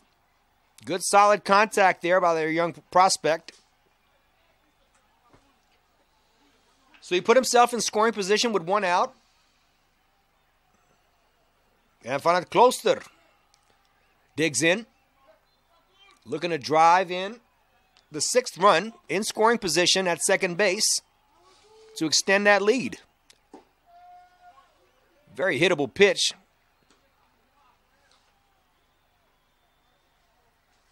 Looked like a strike for a long time, and then at the end, kind of cut back to the inside corner for the righty. But this left-handed pitcher is not giving up just yet. Tom Carl at the plate. Disrupt the timing of the pitcher. Trying to get into his own groove is Van het Klooster. Knowing fully well, and as most baseball players do, that a 4-run lead is simply not enough. Looking over his shoulder, and another big drive in the same spot as Matisse Krau.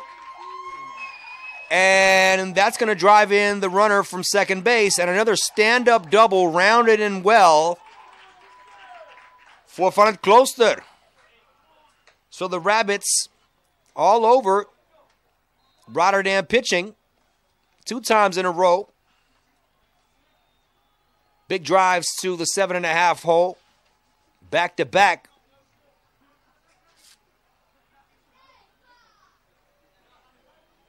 Another product of a baseball family here in the Netherlands. Beljarts, the first baseman.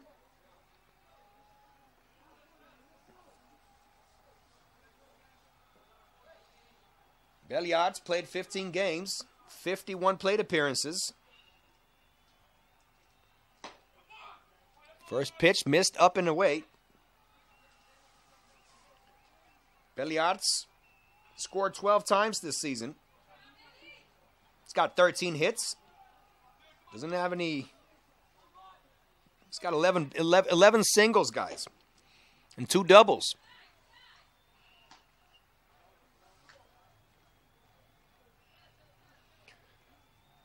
So Sam Nijman, the relief pitcher, the lefty, falls behind on Beljarts, 2-0. That pitch catches the top part of the strike zone with a fastball.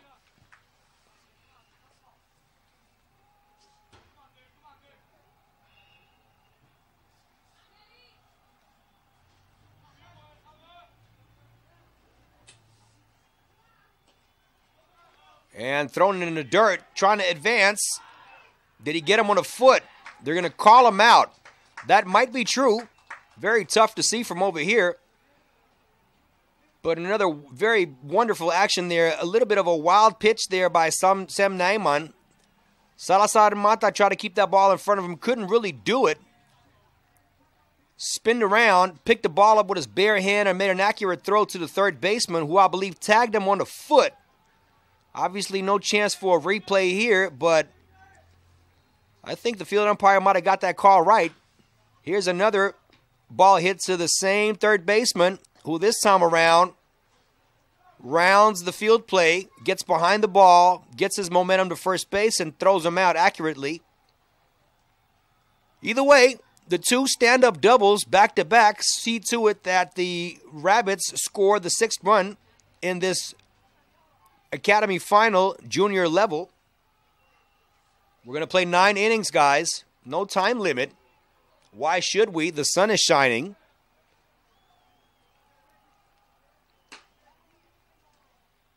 And the Unicorns are going to really have to do something to turn this thing back into a ball game. 6-1.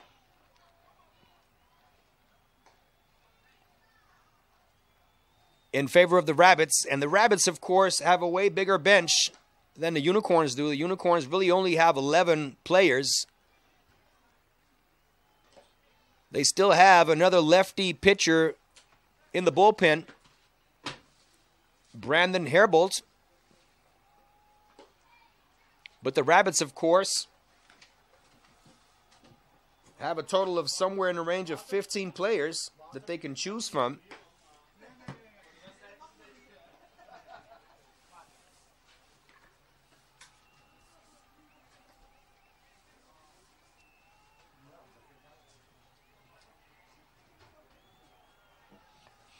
The problem with the Unicorns, of course, is the fact that, unfortunately, they had to deal with some injuries. Their lineup, of course, bigger than 11 players. No academy starts off with 11 players in the season. They've just been unlucky.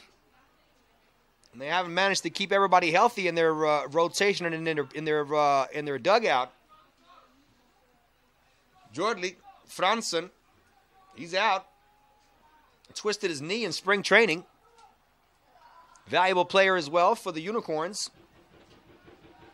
Either way, I'm pretty sure the Unicorns are saying that's not something we can work with now. Chop foul at the plate for Mohammed. Excuse me. That's not. Is that Mohammed? I'm sorry. It's Jenden. Oh, so Sprok is in there, the number 3 hitter. And in the meantime, the pitcher threw a very beautiful curveball. Another one.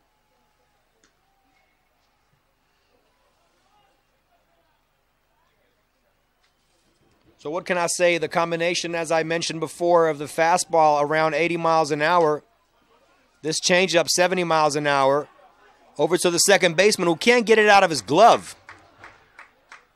Had to charge hard and really should have tried to charge a little harder to the second baseman and then throw that thing from down right above the ground instead of coming all the way up with it. There's no time for that. Speedy runner, so no time. Sprok, the center fielder, of course, has good speed to cover all that ground. So nobody out. Maybe a chance here for the Unicorns and a base hit. Maybe. No, it's not. Fade away throw from the second baseman. And, oh, the first baseman cannot hold on to the ball. That would have been a wonderful double play.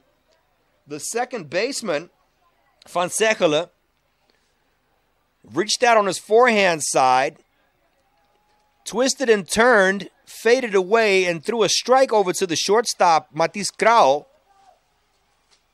With a good transition and plenty of time to throw to the first baseman, but unfortunately the first baseman, Beljarts, simply did not catch the ball and he dropped it. Would have been a wonderful double play. Big curveball here again. Oosterbeek, not taken out of his concentration, not mad at his infield, and these are the things in finals that you want to see from these young players. He's not upset at all. Another curveball misses inside this time. Keep your head in the game. There's a lot of baseball left.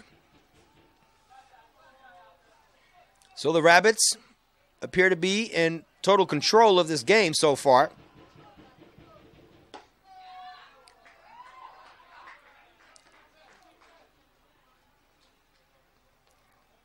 So Roger reaches first base on a ball that was dropped by the first baseman, Beljarts. And now batting for the Unicorns, swinging and missing on a curveball down and away, is Ahmad.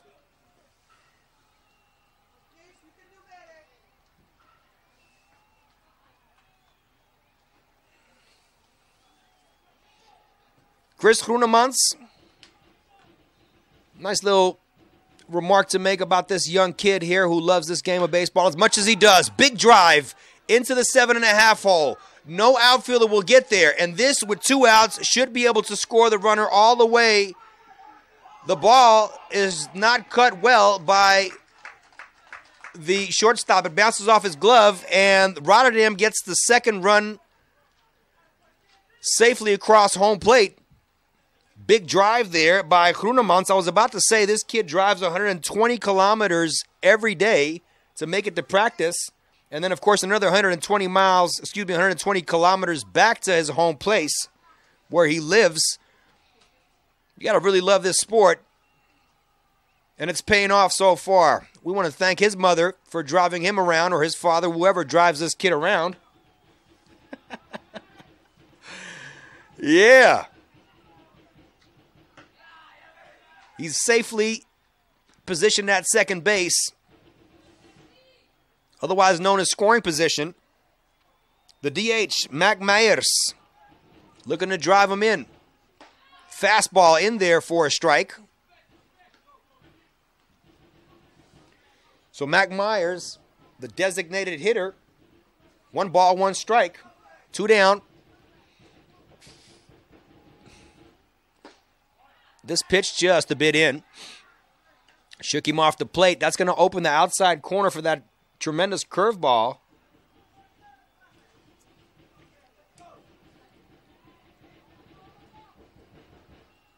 And it's a changeup that missed away, and the catcher cannot hold on to that thing either. So that's going to advance the runner from second to third.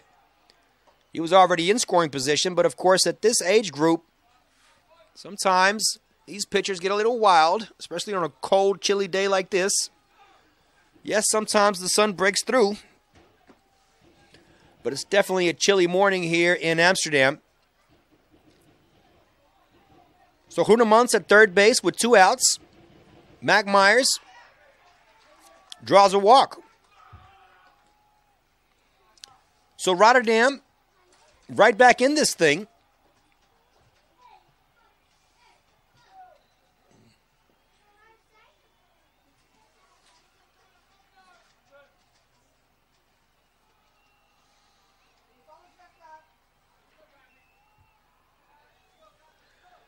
Now batting for the Unicorns is the catcher, number 15, Gabriel Salazar Mata. Runners at the corner here for Rotterdam.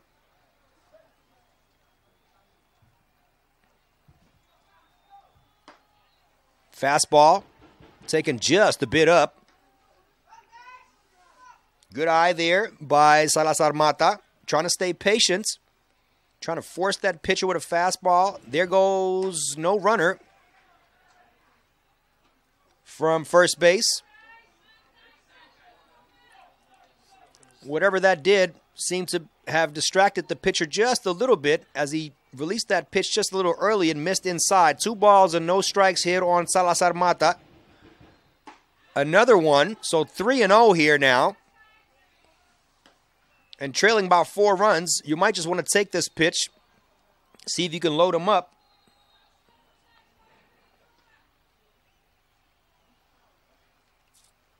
Like we said before, we're going to play 9 innings. We're in the bottom half of the 6th, so a lot of baseball left still. The 3-0 on Salazar Mata. Right in there for a strike. Taken all the way wisely. Rotterdam needs runners. So on the 3-1 pitch, you got to put a good swing on that thing, and he did, but he fouled it back to the backstop. So now the count runs full. Runner at first base should be taken off here with 2 outs and a full count. So if Salazar Mata does make solid contact, we could see that runner end up at third base or better.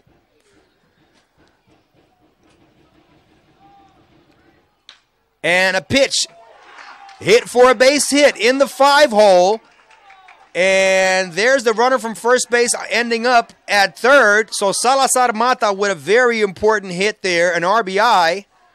Right past the diving third baseman. On the backhand side, couldn't hold on to that ball. Shot right by him.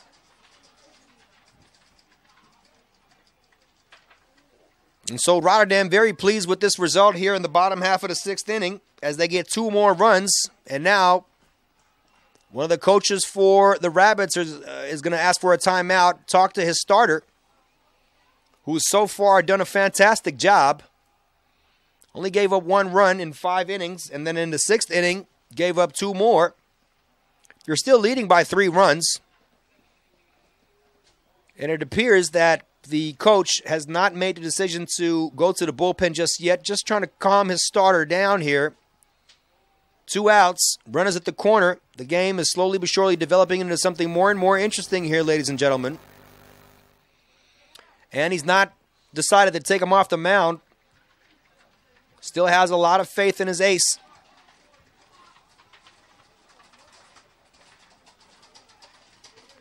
So Fan Frederici laid a sacrifice bunt down the other time.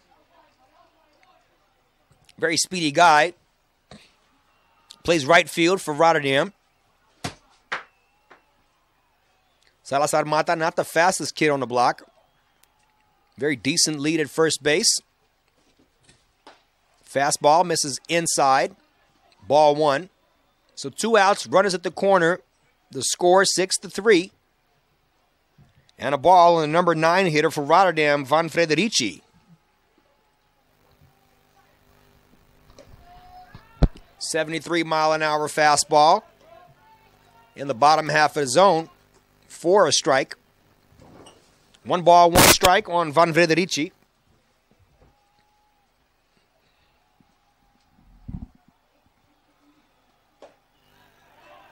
A changeup misses down and in. 2 balls and a strike. So Van Frederici should be looking fastball all the way here, as the pitcher does not want to run the counts at 3-1.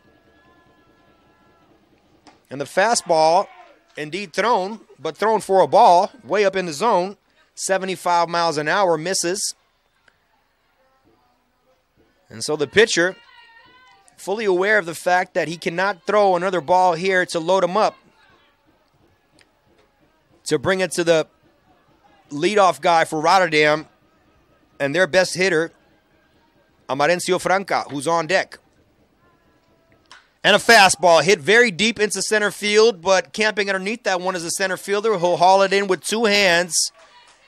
And the damage is limited for a routine fly out to center field. Van Frederici knew that pitch was coming. Made some solid contact, but unfortunately hung up there way too long. And it was hit straight to the center fielder. But the Rotterdam Unicorns do get 2 runs. And they cut the Rabbits' lead down by half, as we're now dealing with a score of 6-3 in favor of the Rabbits.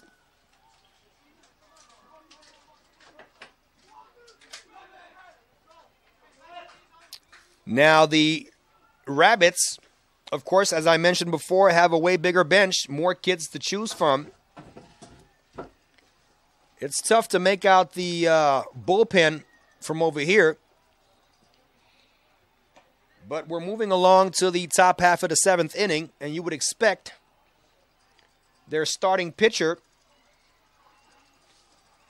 to maybe at any time soon be relieved from his duties.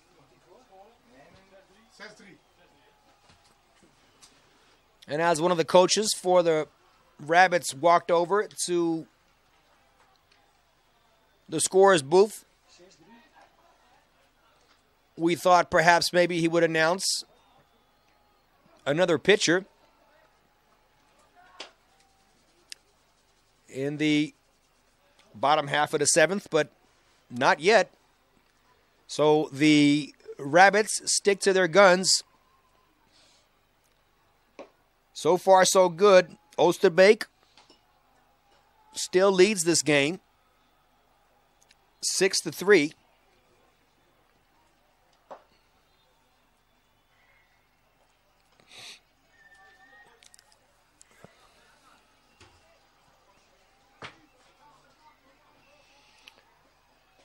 So here we go, ladies and gentlemen. The top half of the 7th. Terrence Heemskerk is going to lead it off for the Rabbits.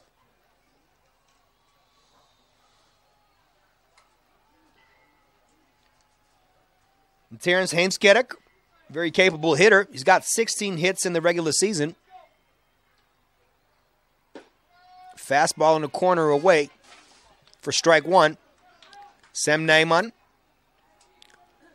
looking for a 1-2-3 inning to get his team back out there. Curveball that didn't really break too much. Salazar Mata kept it in front of him. 1 ball, 1 strike.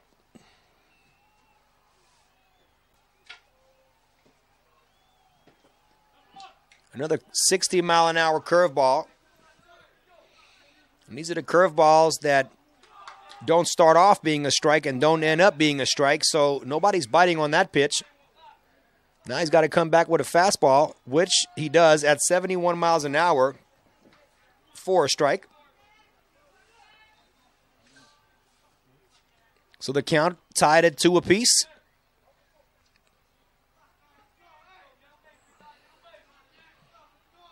Terrence Heemskerk waits for his 2-2 pitch. And a fastball on the outside corner for strike 3. Caught him looking.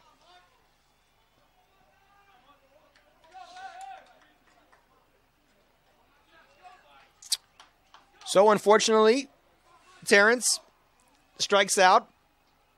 Obviously, with the 2-2 count, you're expected to look at the fastball, but it was taken all the way. So could I help you? No, thank you. I'm just looking. On Terrence, the previous hitter. Now in the batter's box is Blijleven. Chops it foul.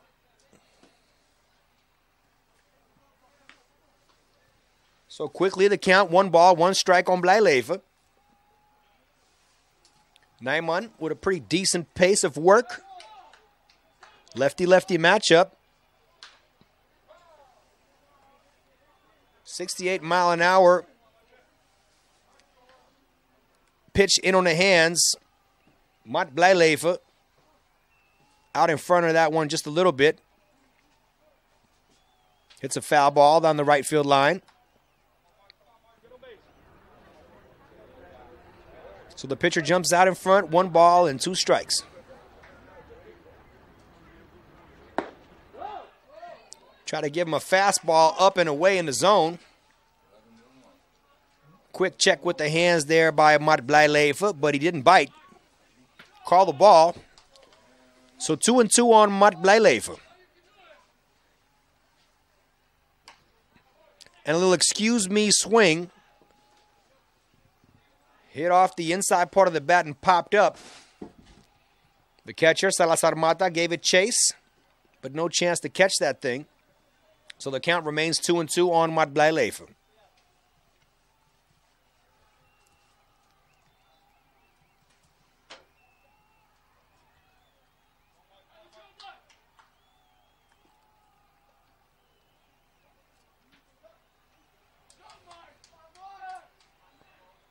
The 2-2, big curveball, 57 miles an hour.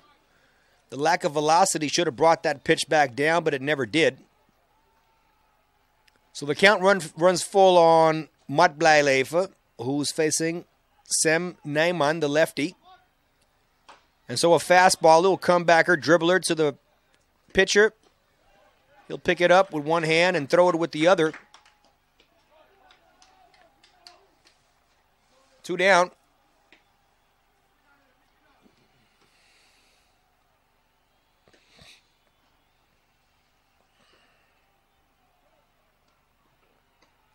The second baseman, Van Zegelen, jersey number 11.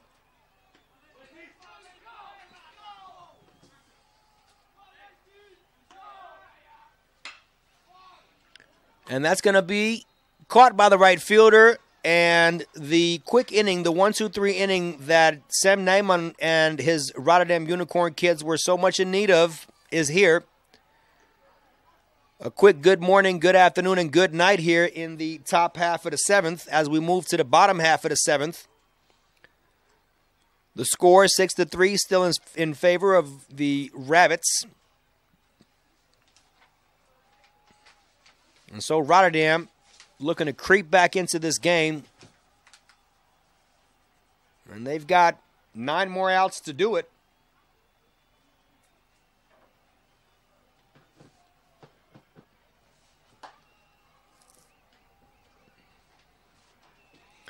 So will 9 outs be enough to get at least 3 more runs in?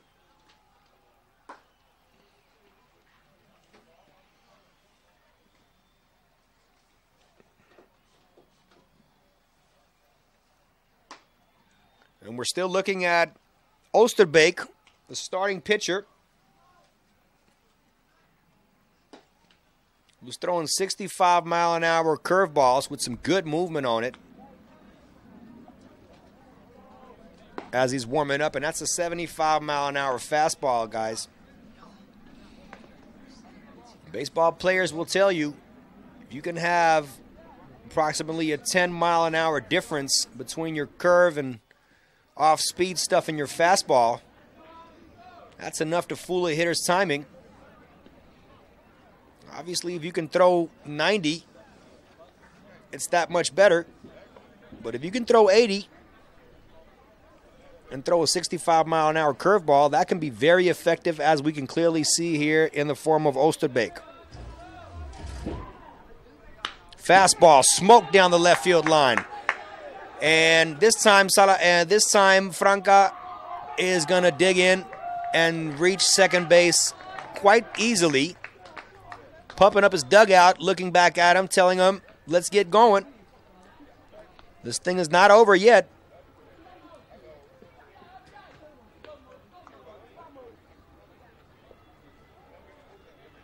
So looking for a 1-2 punch here with Muhammad now digging in. And Muhammad, also a very capable hitter. Muhammad has got 14 hits in the regular season, guys. And another double here. Curveball right down the middle. Started up and in, but broke right through the center of the plate. Pretty sure Muhammad wasn't expecting that, but what do you expect if you're a good power hitter? And that thing is popped up very high to the right side of the outfield, and it's going to fall into foul ground. Amarencio Franca played tag up on that thing. Looking to run over to third base with 1 out.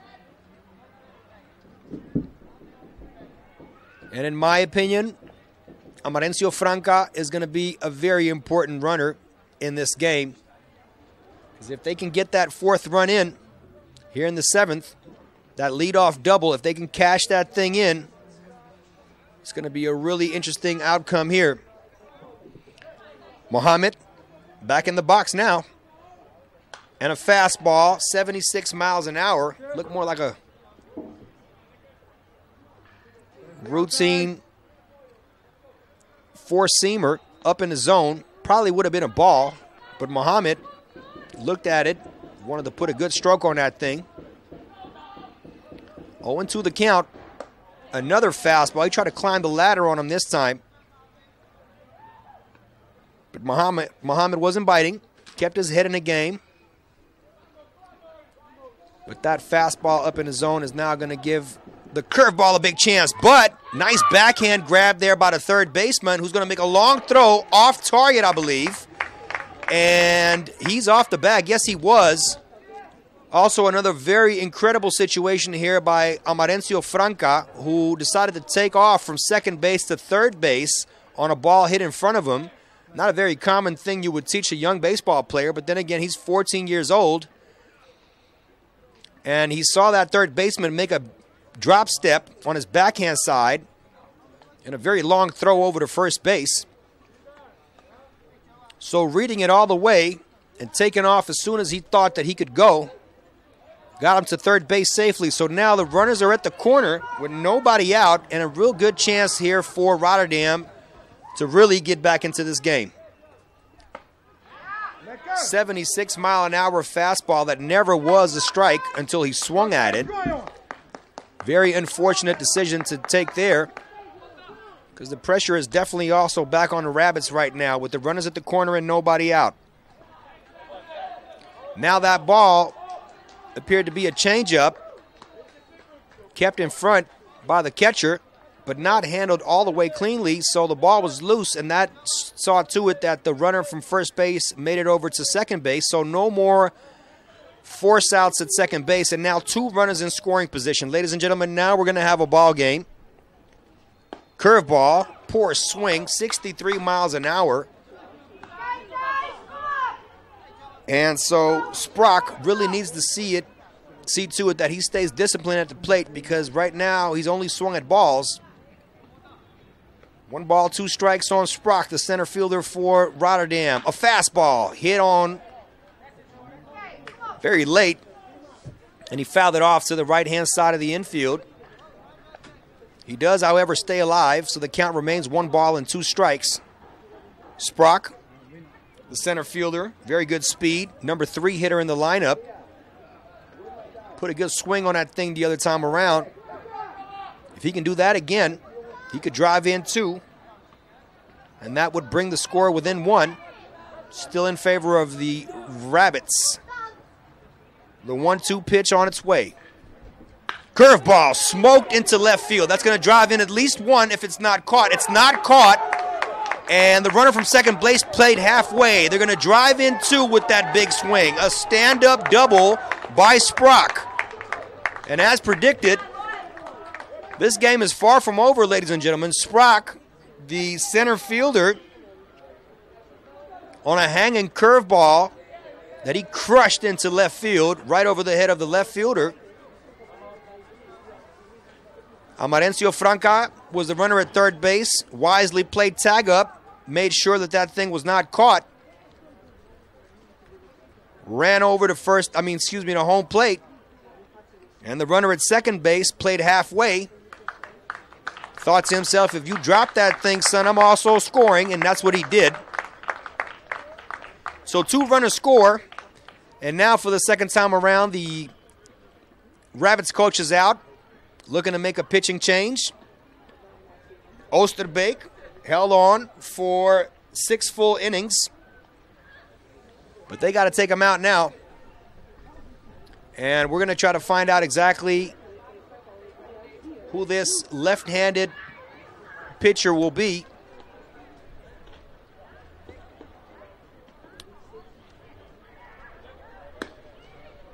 Number 74 is Martin Smit. And so Martin Smit, the left-handed reliever,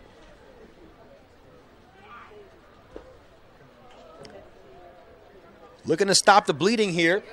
May I remind you, Rotterdam does not have an out. And they do have a runner in scoring position to tie this thing right back on up. So if you're a fan, you should be on the edge of your seat right now. The Rabbits, throughout about 6 innings, cruised right through this thing. Outstanding pitcher by Oosterbeek, the starter for the Rabbits. But now that we've arrived here in the bottom half of the 7th inning, Rotterdam Unicorns realized they had 9 more outs to work with. And so far, so good for them here in this bottom half of the 7th. Cashed in a bunch of runs.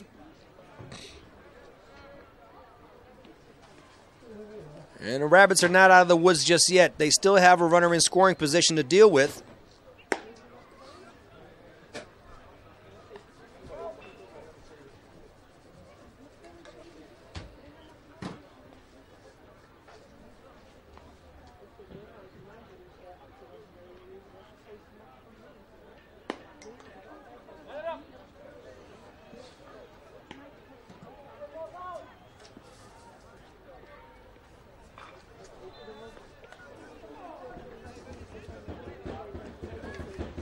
So Martin Smit, I should say, plays pitcher, first base, and also left field. Wants to make his debut appearance in the Overgangsklasse next year. Martin Smit, the left-handed reliever, is 15 years old. looks and deals with a 75-mile-an-hour fastball in the corner for a strike. So Roger takes a changeup just below the zone. 1 ball, 1 strike. Roger is the number 4 hitter in the Rotterdam lineup.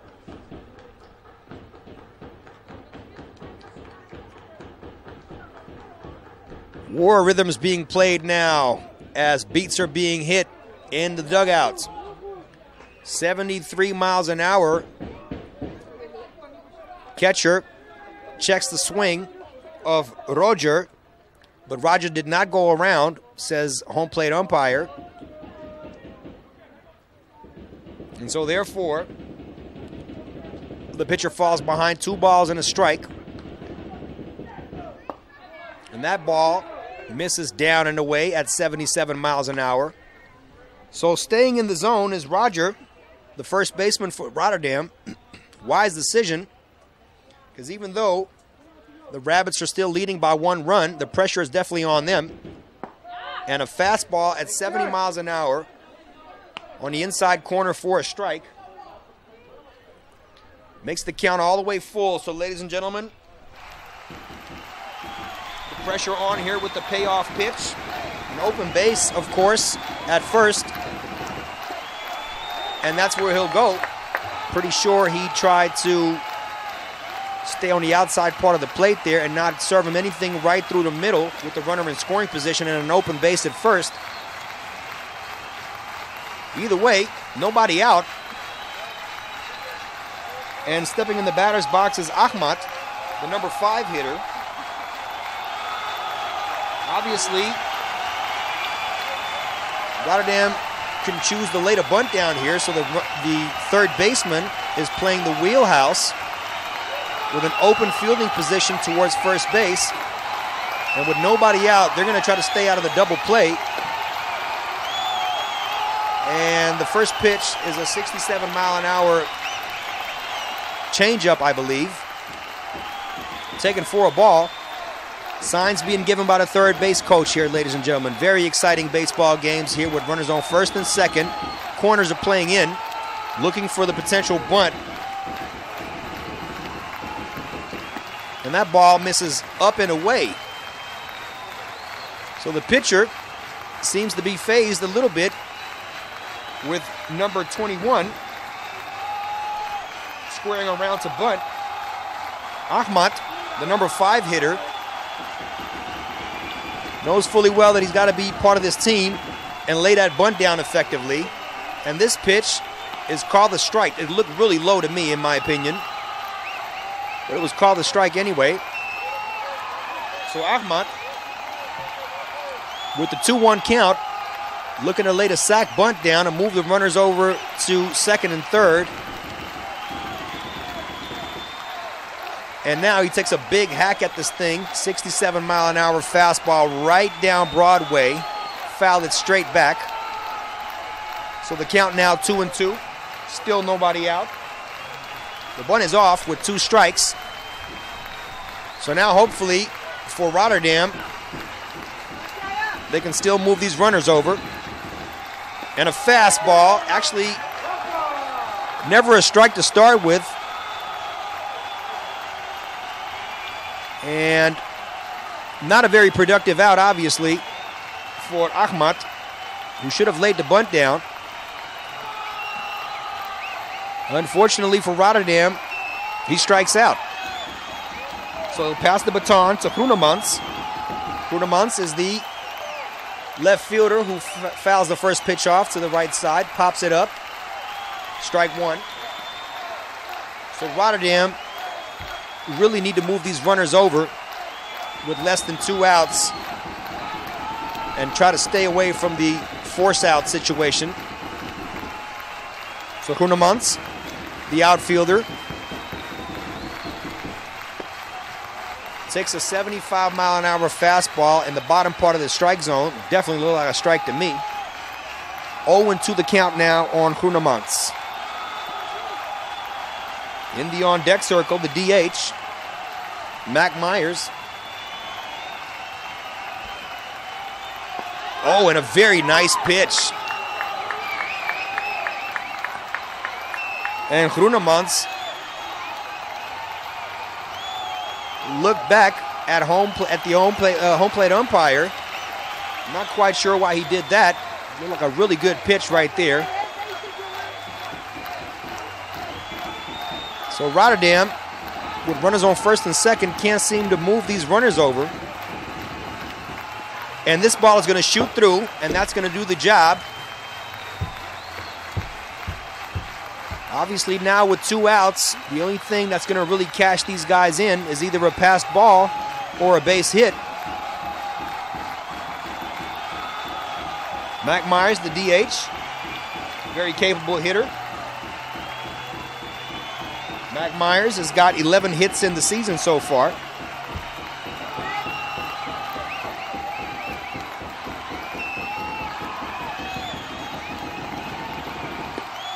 .77-mile-an-hour fastball down into the corner.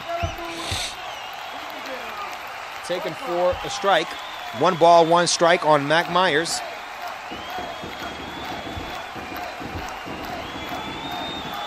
And a nice slider.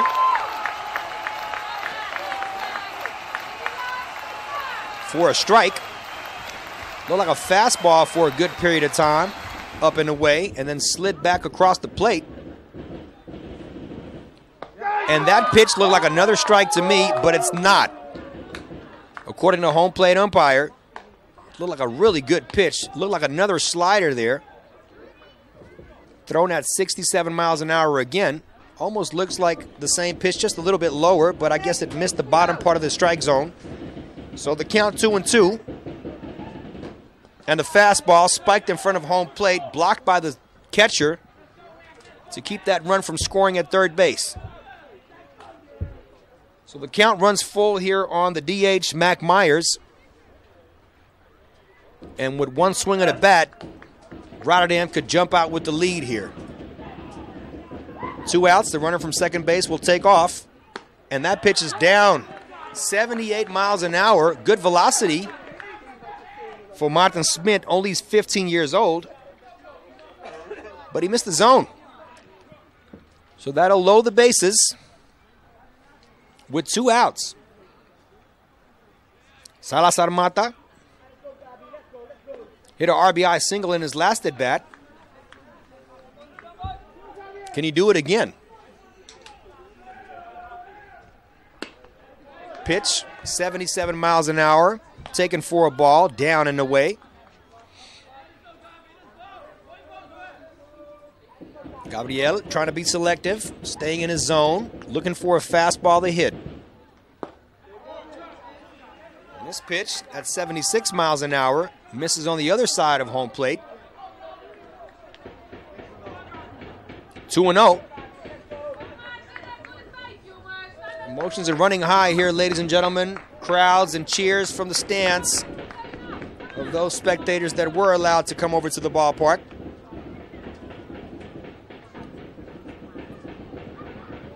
The dugout is being used as a drum machine right now by Rotterdam. They're feeling the energy level going up. 2 balls, no strikes on Gabriel Salazar Mata. Bases loaded. And that pitch is taken down, 76 miles an hour. So Salazar Mata not biting, not flinching. 3-0 in his last at bat. The pitcher got him to a 3-0 count. Then he took that pitch all the way for a strike. And then with the 3-1 count, he managed to knock in a run. So I guess I missed the call here, because this was the 3-0 pitch, and so now it's 3-1. So he took that pitch all the way, like I said earlier. And this pitch is taken down, and so the the base on balls will force in the runner from third base, and this game is tied, ladies and gentlemen. Not the prettiest way to tie the game up, but considering that they've already put some good swings on balls in the same inning, And being patient and disciplined at the plate sometimes is just as important as putting good swings on balls. So Salazar Mata with a great at bat. Stayed patient. It's very easy for a young hitter to hack around and be the hero. Try to drive in 2 runs and get the lead. But Gabriel Salazar Mata, the catcher for Rotterdam, kept his eye on the ball, stayed in his zone, and drew a walk. What better way to start your Saturday morning than to have a cup of coffee back home, maybe a couple of scrambled eggs to start off your day, and watch a beautiful ball game. The game is tied, guys, 6 apiece. 75-mile-an-hour fastball misses the zone. So one could understand why the coaching staff for the Rabbits took a significant long time to make a switch. Because with all due respect, their relief guy is not throwing strikes at this point, and the bases are loaded. The game is tied. And batting now for Rotterdam is Van Frederici, the right fielder, the number 9 hitter, who's in front of the count 2-0. And that's a strike. So the left-handed reliever, Martin Smit, 15 years old, has found the strike zone. The count now, 2 outs, 2 balls and a strike, and another changeup at 69 miles an hour. Caught the inside corner.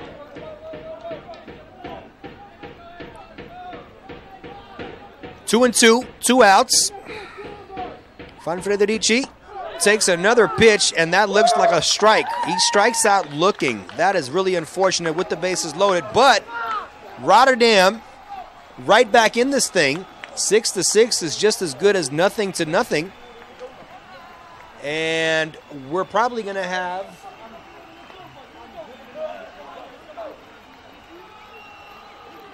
some words of wisdom. We are seeing signs that perhaps Rotterdam is looking to make a pitching change. The only pitcher that I believe Rotterdam still has available would be Brandon Herbold. But instead, what I'm seeing right now is Amarencio Franca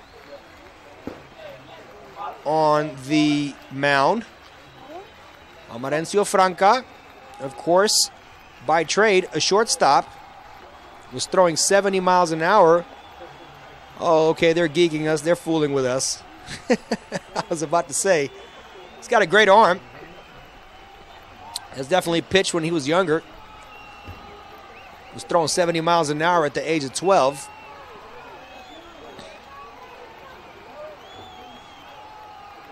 So no pitching change. Sam Neyman, the lefty, the relief pitcher for Rotterdam, still on a mound as far as we can tell.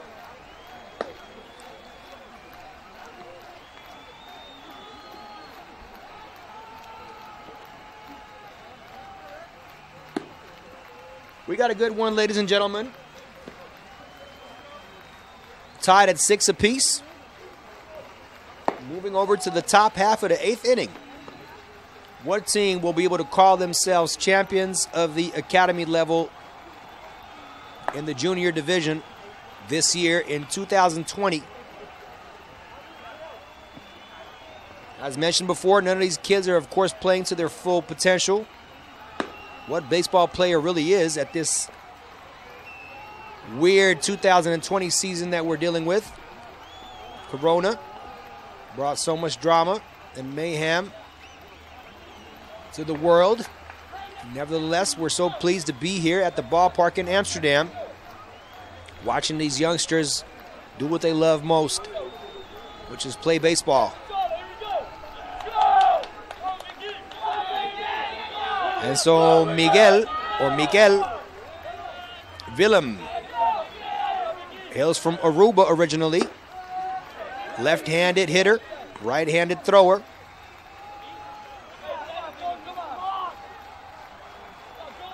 Take strike one on the outside corner. And this thing is crushed down the right field line, all over that pitch. But he's going to fall behind 0-2. He's just out in front a little bit. So the lefty-lefty matchup, Sam Nijman versus Miguel Willem. Catcher sets up away. And Sam Nijman misses up. 1 ball, 2 strikes. Top half of the 8th. Tied at 6 apiece. Curveball. Broke down nicely, but missed off the plate. Started off pretty high in the zone, and then broke down, but it didn't catch the plate.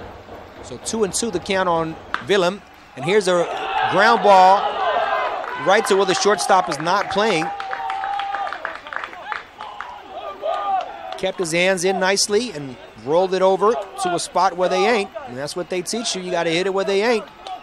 Well, the second baseman wasn't really playing there. If he would have been anywhere closer to a double play depth position, would have been able to cleanly field that thing and easily. But he was shading a little bit more towards the first base side, thinking the left-handed hitter would roll more to that side of the infield, but that's what happens if you keep your hands in. And we're looking at a pitching change, ladies and gentlemen. The coach, Sluiter, will take the ball from Sam Nijman, and he'll move to another left-handed hitter, another left-handed pitcher, Brendan Herbold. Brendan Herbold, another player from Rotterdam. In the 2016 season, threw more than 100 strikeouts in the regular season. So definitely someone you can call on to strike guys out. And that's what the Rotterdam Unicorns need right now. They got to keep these Rabbits kids off the base pads.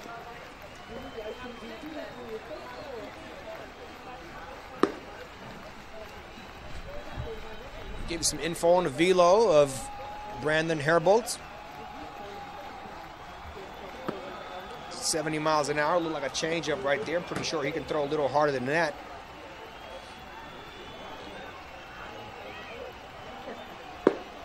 .71. Does look like a fastball. See the backspin on the seams there. 65.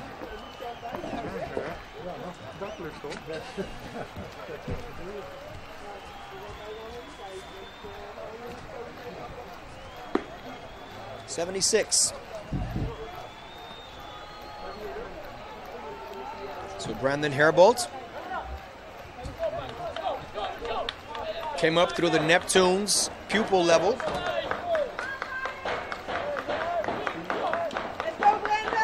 And Brandon Herbold will have to see to it that this runner does not advance himself over to scoring position into second base. And a 78-mile-an-hour fastball right down the middle is not bunted down, as that was clearly the idea, to try to get the go-ahead run into scoring position. Instead, he'll pull the baton back. Now he shows bunt again. A very good pickoff attempt there.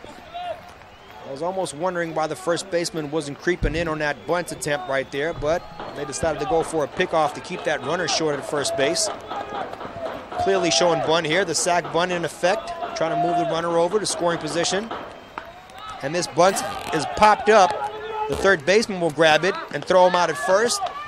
And wisely covering third base is Amarencio Franca. as that base, of course, was left vacant, being that Mohammed had to creep in from third base, pick that ball up, and record the out. Either way, the plan has worked. They've moved the runner over effectively to second base. So right now, with one gone, number 24 is in a position, Sam Kuiper that is, to drive in the go-ahead run in scoring position. And that clipped him. Yes, it did. 76 miles an hour on the fastball. Held on just a bit too long there by the tall left-hander, as it probably grazed the shin area of Sam Kuiper. He'll gladly accept and make it over to first base. So one down, runners on first and second here in the top half of the eighth. And this ball is a wild pitch right here. And if they're not careful,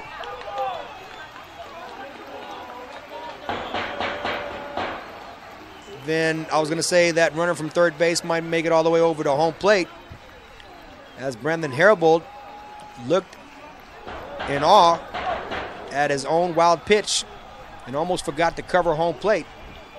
Broke over there quite late, but still in time. And what we're seeing here is an intentional walk on the number 3 hitter in the lineup. The number 3 hitter,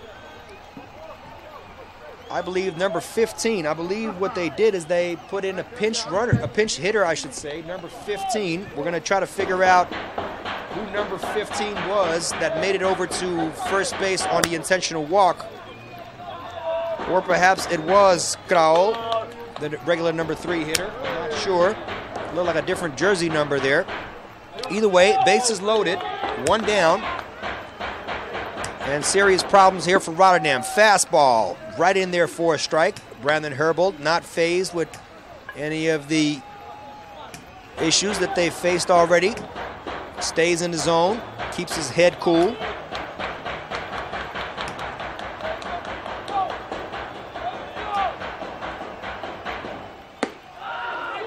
Big swing and a miss on an elevated fastball.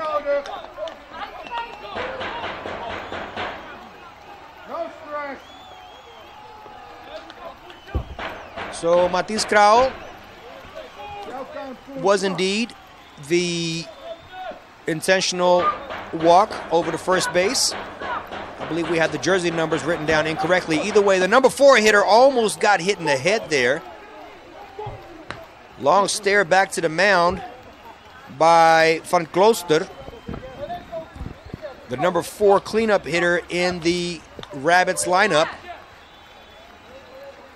And boy, would he like to take a good solid hack at this next pitch here with the bases loaded and one down. Van Klooster fouls this pitch straight back into the backstop, all over that thing.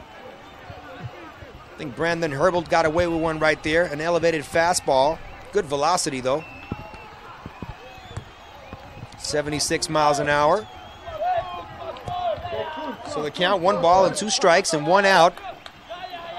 Van Klooster looks in for something to hit. And a foul tip in the mitt catches him for strike 3. Held on to by Salazar Mata. A big out here. 75 miles an hour. And he clipped it into the mitt. So that's a huge out there for Rotterdam, ladies and gentlemen. Bases were loaded, are loaded. But that big second out is huge. Can't play the sac fly to drive in the go-ahead run no more now. Any base is a good base on a field play, and he's going to get hit by the pitch. And if you've ever seen a take it for the team one, then this would qualify just as good as any of them. All smiles is number 32, Beljarts. Probably the best way to get a fastball, too, is around the butt area.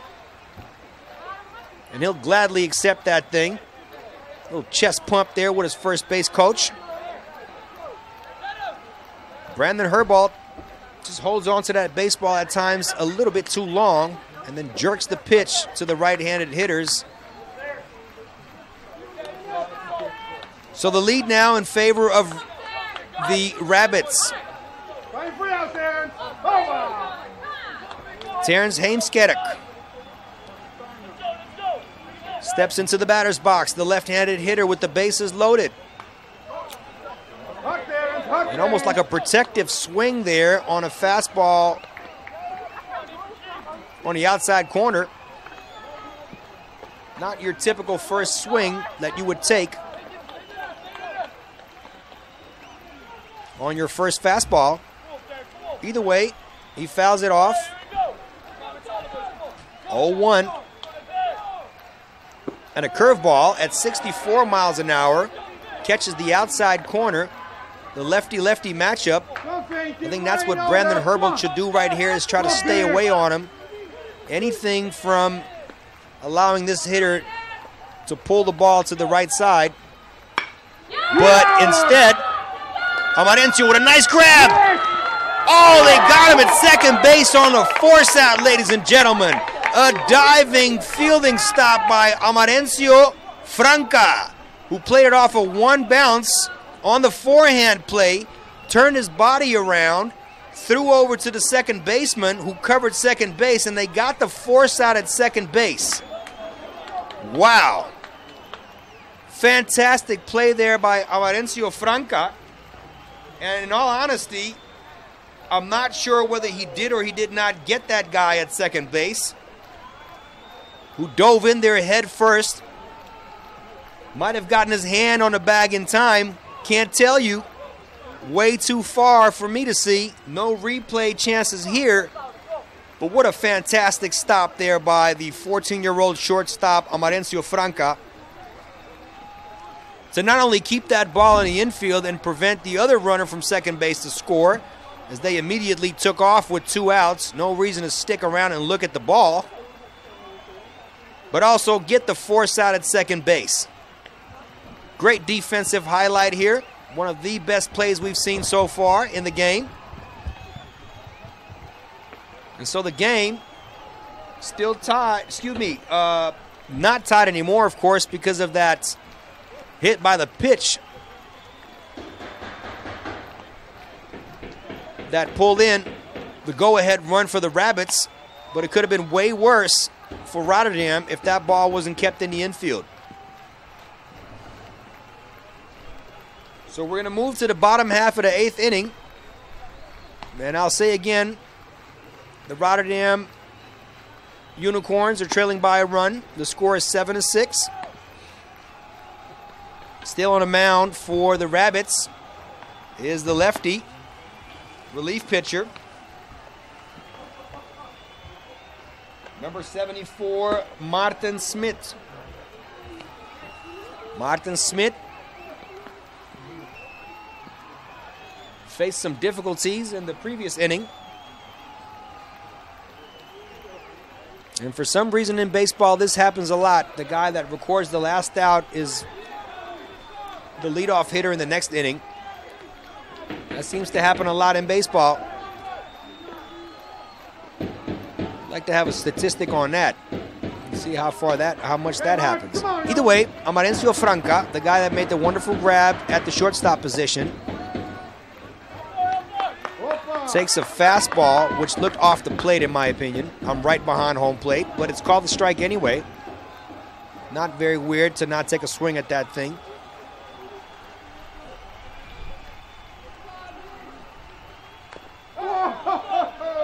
Changing speeds is the lefty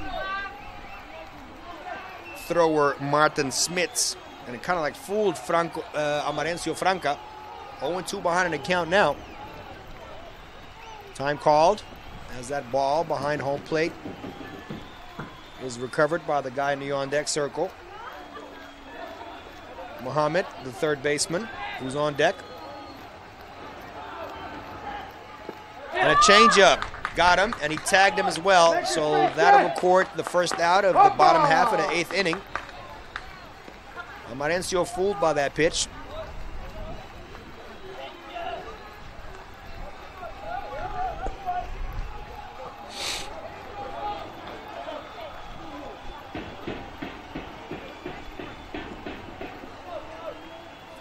So Muhammad finds his way back to the batter's box. Fastball at 70 miles an hour, catches the outside corner for strike one.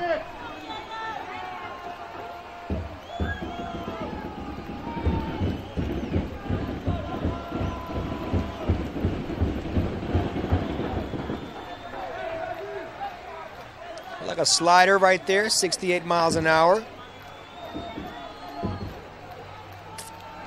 Thrown in the dirt, and Muhammad didn't bite. 74 miles an hour on a fastball, way away. 2-1 the count on Muhammad.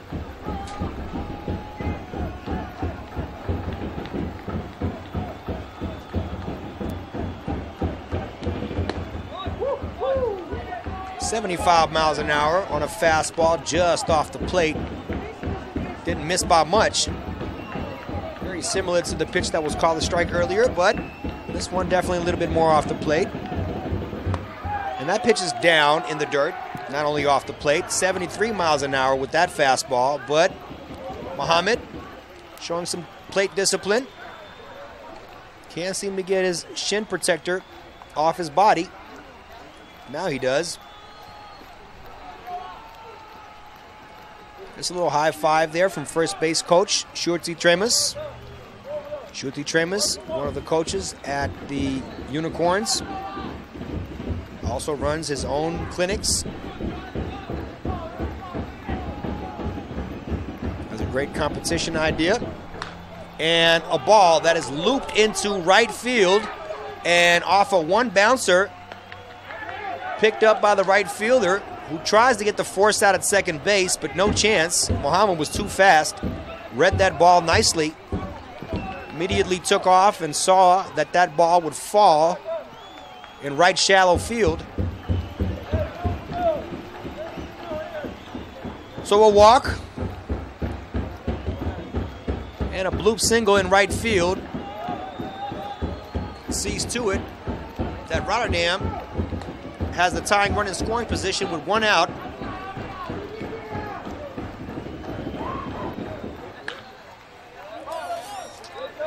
Big swing right there by Roger. Just a bit late and hit it off the inside part of the bat, so the ball pops up, foul, not a play to the right side for strike one.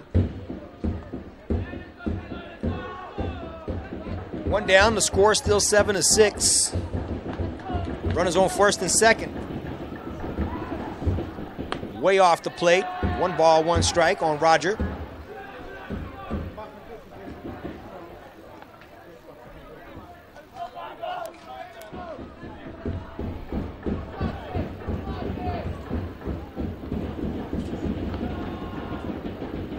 Stepping off, the pitch is rubber. Is the lefty relief pitcher, Martin Smith. Checking the runner back to second base. Here's the pitch, and that ball is hit well and dropped by the right fielder, who had a very awkward first step, thought that ball was hit harder than expected, and on his way home is Muhammad, who scores the tying run. And in the meantime, there's another runner taking off, got a little bit too excited all the way over to third base and tagged out before he could reach there safely. That's unfortunate. Bit off a little bit more than he could chew.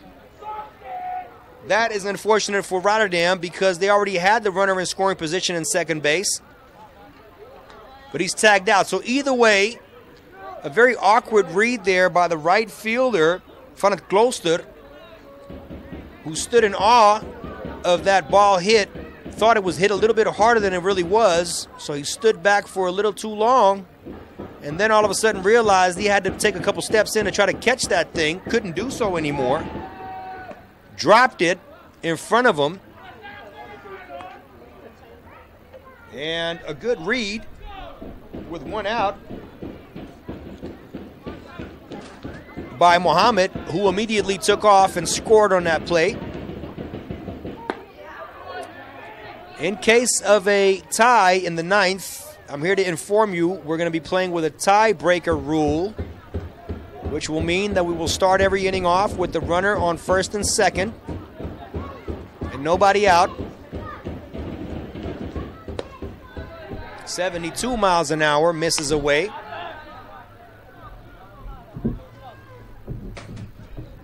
Absolutely a fantastic game to be watching on a Saturday if you're enjoying youth baseball in the Netherlands. The game tied at 7 apiece. 2 down. And this ball is going to shoot away 72 miles an hour. Tried to turn his left shoulder, the catcher is, and keep that ball in front of him, but he couldn't do so, so it kind of like bounced behind him. And a hustling runner at first makes his way over safely to second, now in scoring position.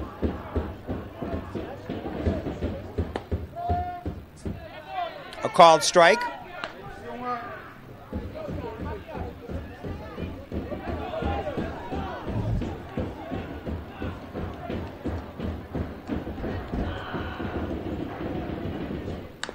Chop foul at the plate.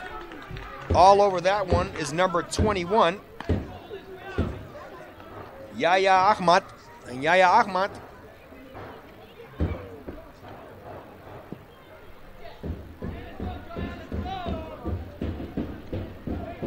still looking to drive that runner in from second base. And that ball is popped up high to the right side of the infield. The second baseman will camp underneath it and almost collides with the right fielder.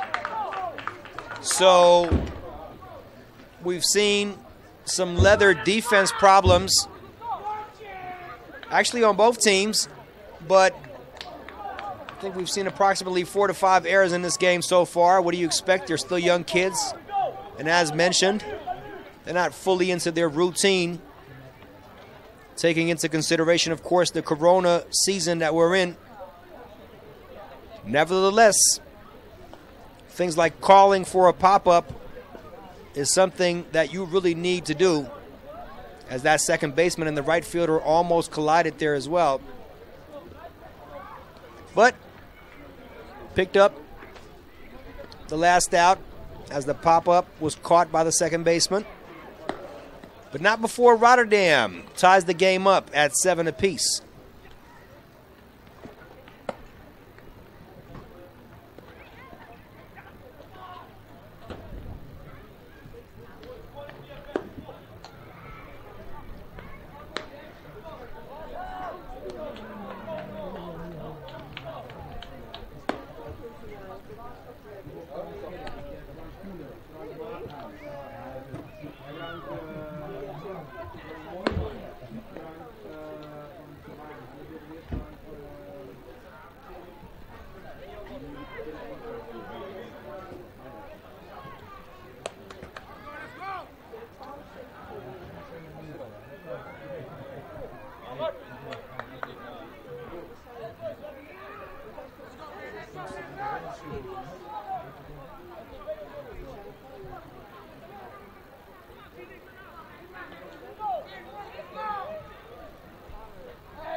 So, ladies and gentlemen, we're going to move to the top half of the 9th inning. And digging in is number 16, Mart Blijleven. First pitch, again, held on to a little bit too long by Herbold, who seems to be missing his fastball away on the left-handed hitters. We want to remind you, ladies and gentlemen, that there's more good baseball ahead today in the Netherlands. Another fastball misses up in the zone. Of course, we've got the Holland Series special today. And we're going to be watching that later on today, guys. Make sure you tune into that. You catch that on YouTube. On the Louis J's YouTube page for some coverage of the Holland Series today.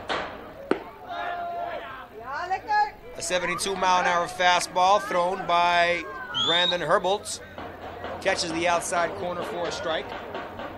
1 ball, 2 strikes now on Matt Blijleven.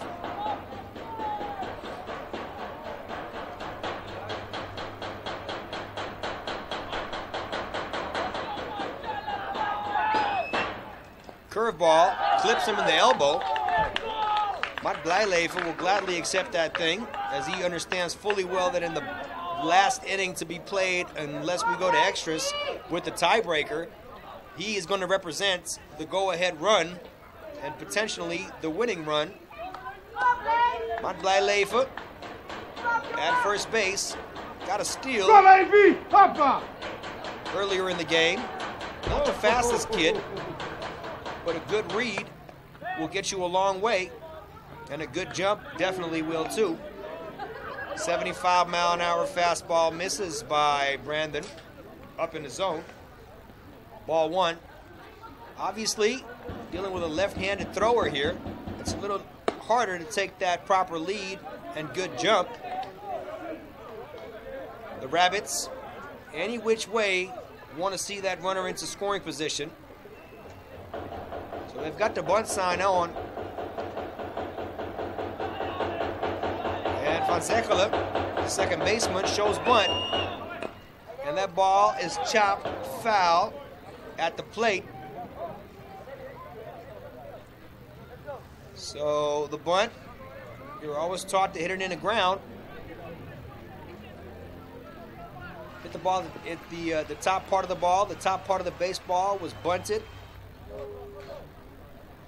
Just got on top of that one just a little bit too much, as the ball did touch the bat but ran underneath behind the batter's box for a foul ball. So 2 balls and a strike, still showing bunt, moving Matt Blijleven off. Over to second base, but a pickoff attempt there will push him back to first base. Just a show-me pickoff move there. Not sure why he's doing that, because obviously they're not trying to steal, they're trying to lay the bunt down, which so far they're not capable of doing, and I don't think they will, because now the Rabbits are dealing with 2 strikes, so the bunt sign must be off.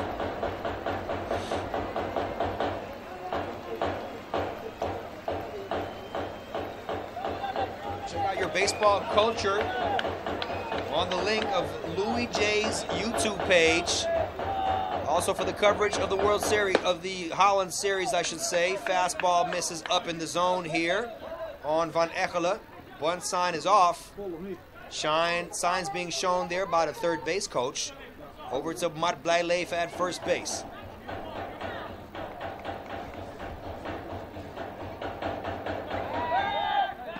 Another show-me pickoff move by the lefty, Brandon Herbal. So a lot of attention goes out to Matt Blijleven, who is, of course, the go-ahead run and potentially the winning run in this game here in the 9th inning.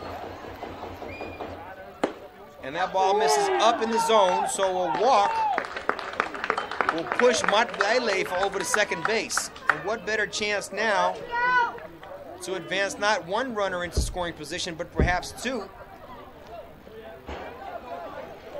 So Matt Blijleven makes it over to second base, not on account of a successful bunt, but a walk.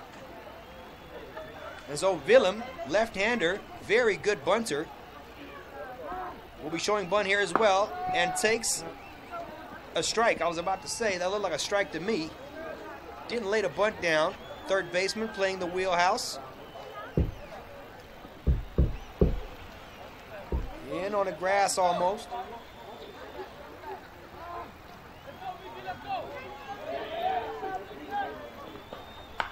And a very nice bunt. No way to do anything else but to throw it over to first base, and that'll successfully move the runners over to second and third. So a wonderful sacrifice bunt by Willem, a very good bunter indeed. And in that sense, turns the lineup over to the top of the order, the DH, Aguilera. Aguilera, right-handed hitter. He himself laid a bunt down earlier in the game. Pretty sure that won't be the plan this time. Infield is playing in. Very interesting if they still have the bottom half of the 9th inning, but the entire infield is playing in.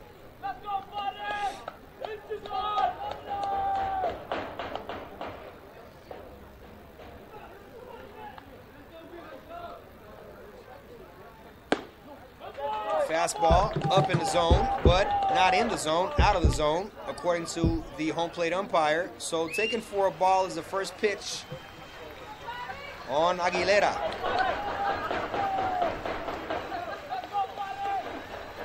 And that pitch, in there for a strike, catches the inside corner.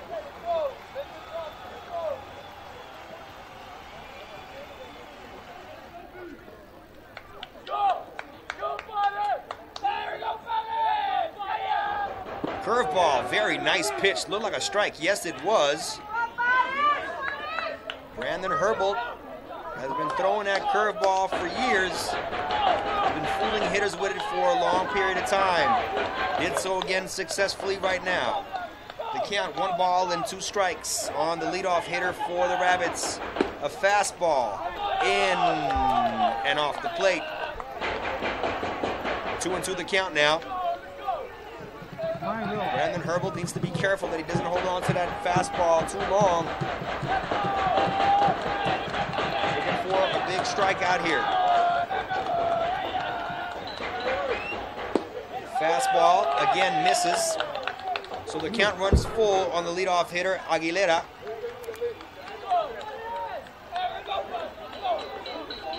So it'll be very interesting to see what they do here, whether they pitch around the strike zone here with 2 runners in scoring position. I would do that right now and send all my infielders, except for the corners, back so I could turn 2 and get the Keystone back into a double play position. But they don't do that, and they bobble the ball.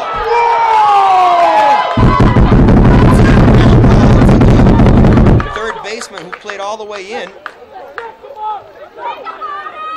couldn't get a clean handle on it. Most likely what happened in his mind is he was thinking, what should I do with this play? Should I try to throw it home and prevent the runner, the go-ahead and potential winning run from scoring, or should I throw over to first base? And when you start thinking of these things while the ball is hit, it distracts your fielding ability. And I'm not saying that's what went through his mind, but it was a pretty routine ground ball. Of course, played on AstroTurf, which some of these kids are not used to. But then again, that's a huge error. And we are experiencing light rainfall here in Amsterdam, ladies and gentlemen. Runners on first and second, 1 down, and the lead now for the Rabbits. Curveball hung up there. Center fielder will have to drift back, catch it, tag up play from second base, thrown to the cutoff man, Amarencio. And with 2 outs now, runners at the corner. So a good solid contact stroke there by number 24, Sam Kuipert. And a wrong first step for the center fielder initially, but corrected himself and still caught the ball.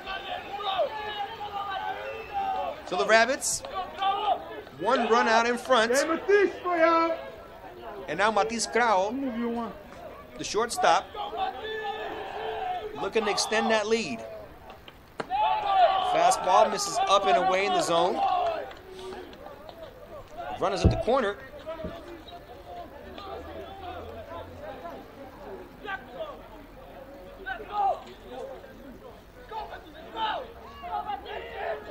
Still very puzzled as this pitch misses up and away as well. Why, when they had the full count and the bunt was off, perhaps maybe the wisest thing would have been to really try to find a corner on the strike zone and get that guy over to first base with bases loaded so they can change up their defensive alignment and only play the corners in and the Keystone back to be able to turn 2. But nevertheless, the coaching staff decided to keep everybody played in, as they expected, I guess, a ground ball, which eventually did come. Unfortunately, wasn't fielded cleanly by the third baseman, as this pitch is thrown in there for a strike. So 3-1 now on Sem Kuiper with the runners at the corner. Come on, Matisse.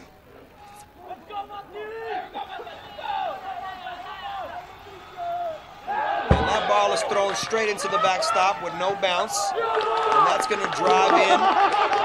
And now they're going to throw behind the runner, pick it on the short hop, throw it away again. And now we've got all-around madness baseball. Off-balance throw, cover play, and they'll get the out at home plate. And all around, poor baseball there for a second. Sorry to say. A ball thrown straight into the backstop. You can't really blame these kids either, guys, because obviously the pressure is on. It's the 9th inning. The game was tied. But Brandon Hairball launched that thing straight into the backstop. And then, of course, the ball was picked up. And they threw behind a runner. And played that on a short hop, then tried to record it out at third base as the runner was trying to advance from second to third. And throw it all the way to the dugout almost. Good backup, however, by the third baseman, who fielded it and then threw an off-balance throw to the pitcher that covered home plate. He was there waiting patiently to record that last out and get out of this inning. Rotterdam with their last 3 outs to work with for the championship. They're trailing by 2 runs. It's 9-7 right now. So a sloppy 9th inning and a pitching change for the Rabbits. Number 34, Van het Klooster, who initially played right field, is being asked to close this thing on down. Van het Klooster with a pretty decent fastball. So they're looking for good, solid velocity mixed with a 66-mile-an-hour curveball that he also has, as he now throws 83 miles an hour.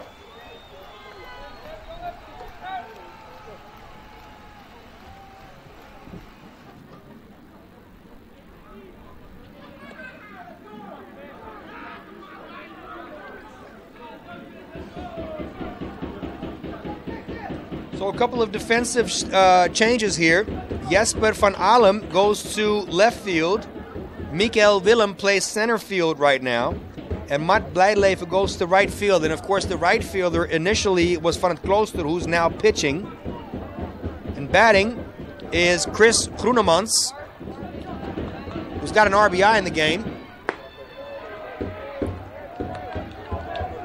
And Van het Klooster starts off with a very solid fastball, but thrown for a ball. Another 83-mile-an-hour fastball on the corner for strike 1.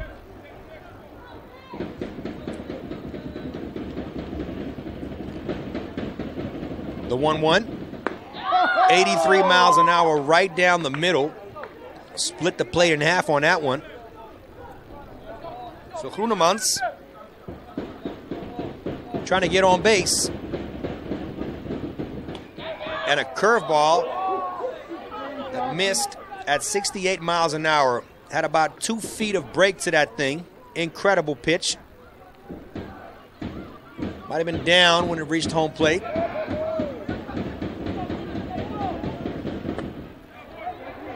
Another 80-mile-an-hour fastball misses down and away, so the count now tied at 2.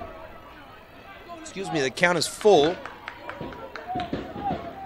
So Groenemans trying to be the leadoff guy here and get on base. 81 miles an hour, popped a mile high to the Rotterdam dugout side,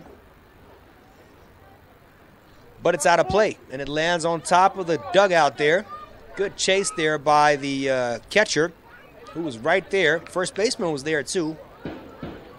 These Rotterdam kids fighting to stay alive. And the Rabbits, of course, looking to close this thing on down. So the count remains full. There's nobody out. Groenemans draws a walk at 81 miles an hour, down and away for ball 4. So it'll be interesting to see what Coach Sluiter decides to do.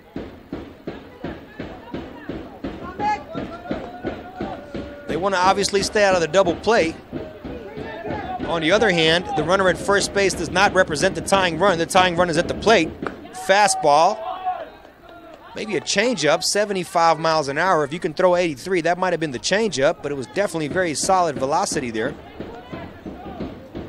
Had a 4-seam backspin on that thing, but 75 miles an hour is what the gun says, and now 78 miles an hour. This one, however, ties the count at 1 apiece. So 1 ball, 1 strike, and a runner on first. Ace is wild here. Nobody out. And a fastball, 81 miles an hour with some cut action to it. And they're going to call a balk here, ladies and gentlemen. Never came set is what I think they call. Yeah, he has to come set. It was kind of like a quick pitch. And the pitcher upset with that decision. It might have been right. I don't think he came set. So either way, I believe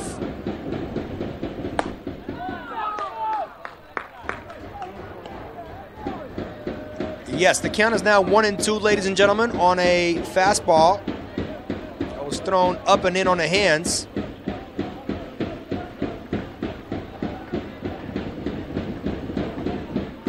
Curveball, beautiful pitch, 62 miles an hour. Took a long time for it to get to the plate after you see the 83-mile-an-hour fastball, but Jesus Christ, that thing definitely caught the plate, and it broke about a foot. 62 miles an hour. Gets him looking. Can't blame the kid for that one.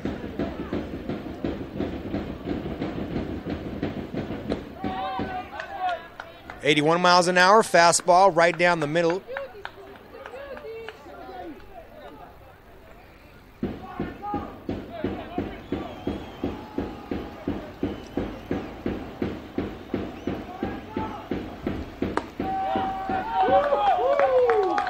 And another fastball catches the outside corner. The catcher for the Unicorns is now batting, Gabriel Salazar Mata. Groenemans is in scoring position at second base and represents nothing more than just a regular run. As the Rabbits are leading by 2 runs. Pretty sure they're not too concerned about the runner at second base. They're trying to record outs at home plate. And that pitch is 80 miles an hour. Strikes out looking is the catcher. And down to their last out is Rotterdam for the season, guys. They have to get at least one more runner on to tie this thing up and take it to extra innings in the form of the tiebreaker rule. But before they get there, they got to make sure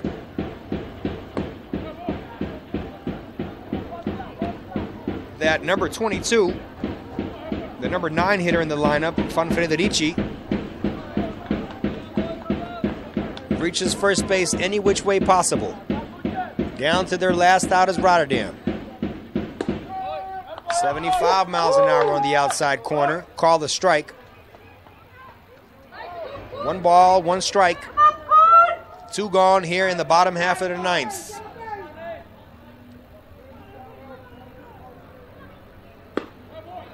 Pitch taken down.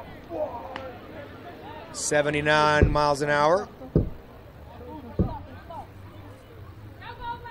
So Fan Frederici would love to get on base and give Franca Amarencio a chance. And this is absolutely amazing. They're stealing third base again. I'm not sure if this is something they teach in the academies, but I would be very upset as a coach if I see that. It's 2 outs. He doesn't represent the tying run, so why would you steal from second base to third with the possibility of being thrown out and calling your season quits? Very weird. It's the 3rd time we've seen this so far in this game, and I'm pretty sure they don't teach you this, but nevertheless, it's the 3rd time that it has happened, and we've seen it on both sides. Remarkable decision here to steal third base with the count now 2-2 and 2 outs. And that's the ball game, and that's the season. We congratulate the Rabbits for the 2020 season as they are the champions.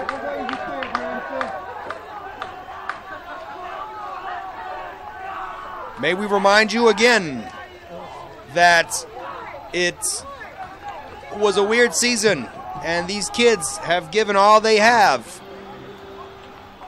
And rightfully very happy are the Rabbits with this beautiful outcome. They were basically leading the game throughout the entire time. Of course, Rotterdam gave them a run for their money as they tied the game up. But nevertheless, it wasn't enough. And the wild pitch thrown in the backstop was a crucial situation. Either way, we congratulate the Rabbits and we thank you guys for tuning in with us. I'm going to remind you again that today we have more baseball ahead. I won't be commentating those games, but we're going to have the first game of the Holland series, which was canceled because of the the rain delay or the rain out, and that will be rescheduled to Monday. And so the second game of the Holland series is going to be played tomorrow here in Amsterdam, and we invite everybody to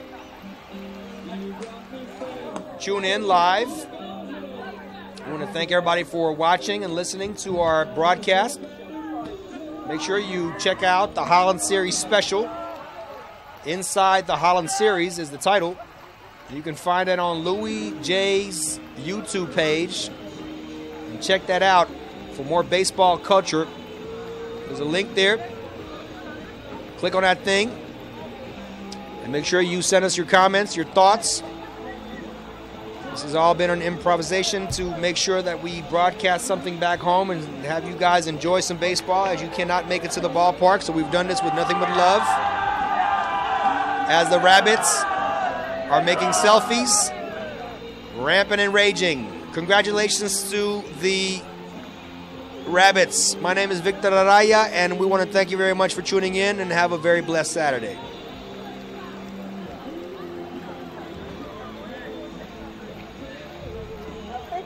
Goed gedaan, joh.